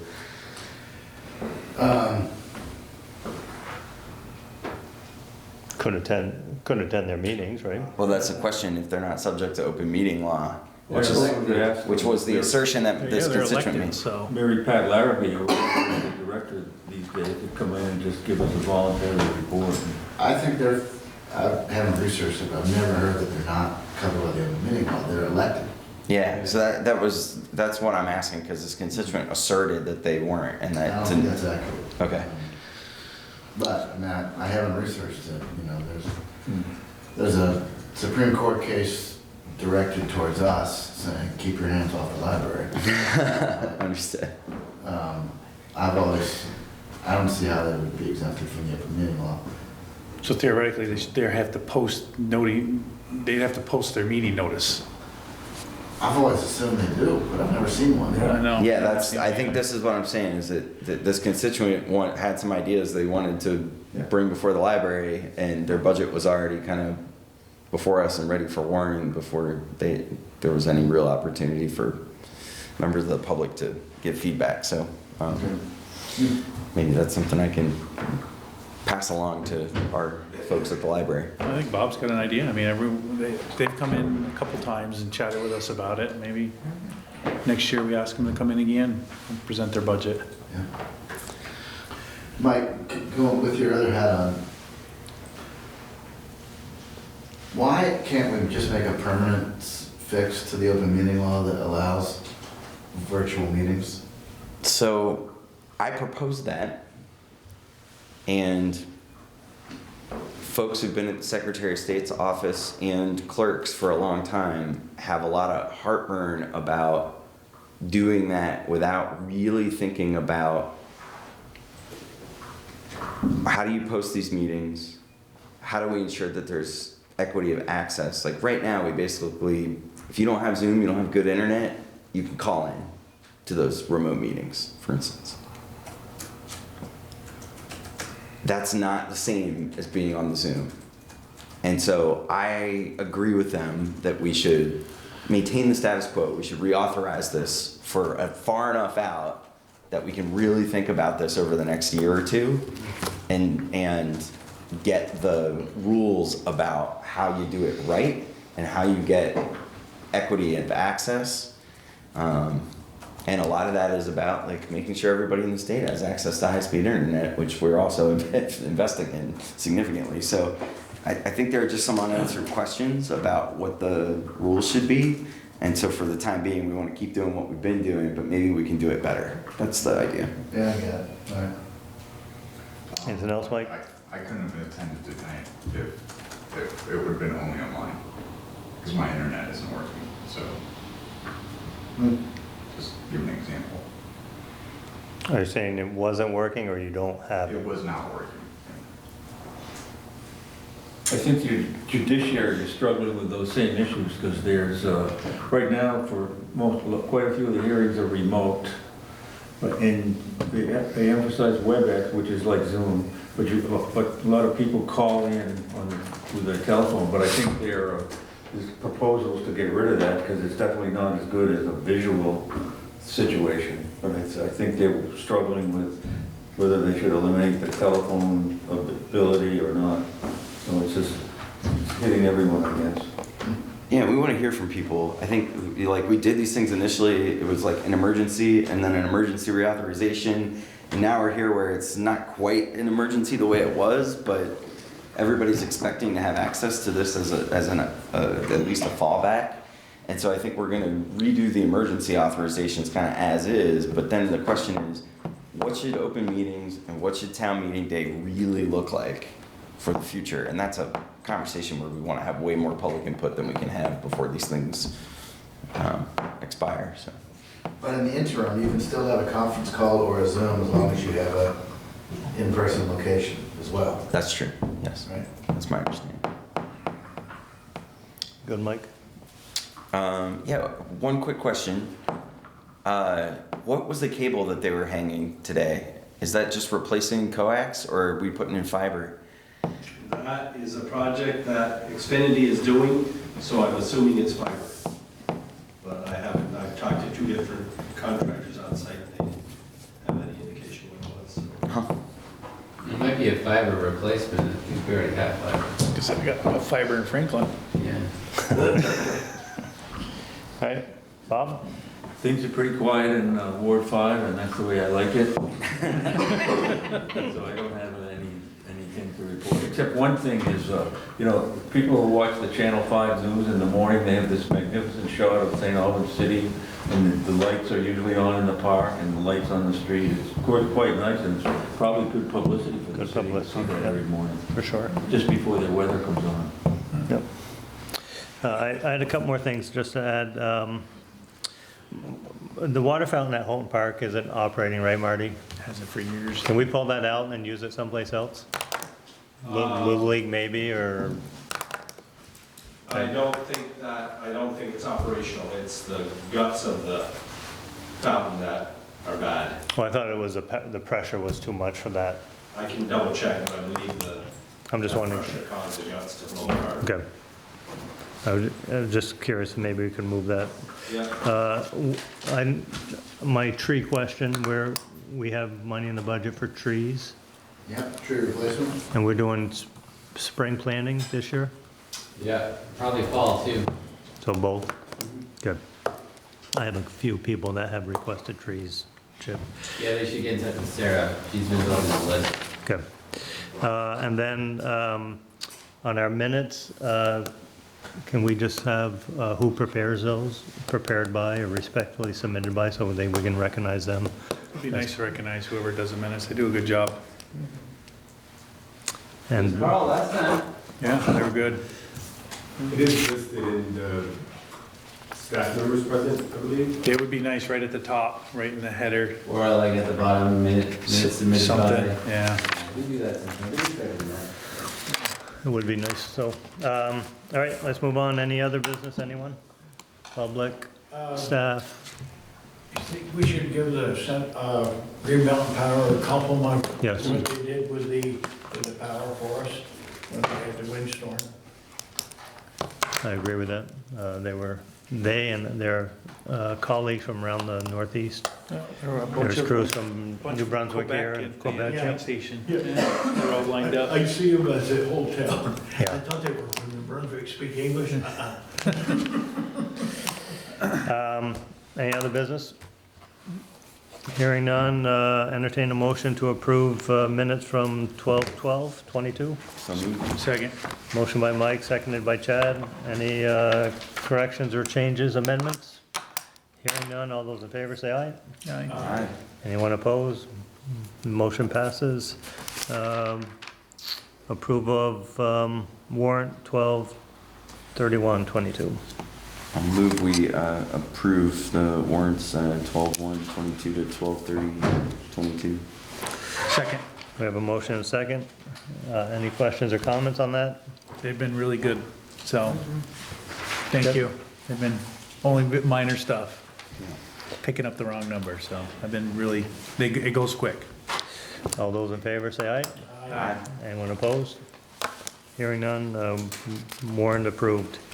Entertain a motion to adjourn with one caveat. We're about 7 minutes over, and Mike's responsible for that, so. Just for the record. So moved. We have motion to adjourn, seconded by Mike. All those in favor say aye. Aye. Thank you, staff, for showing up. My daughter's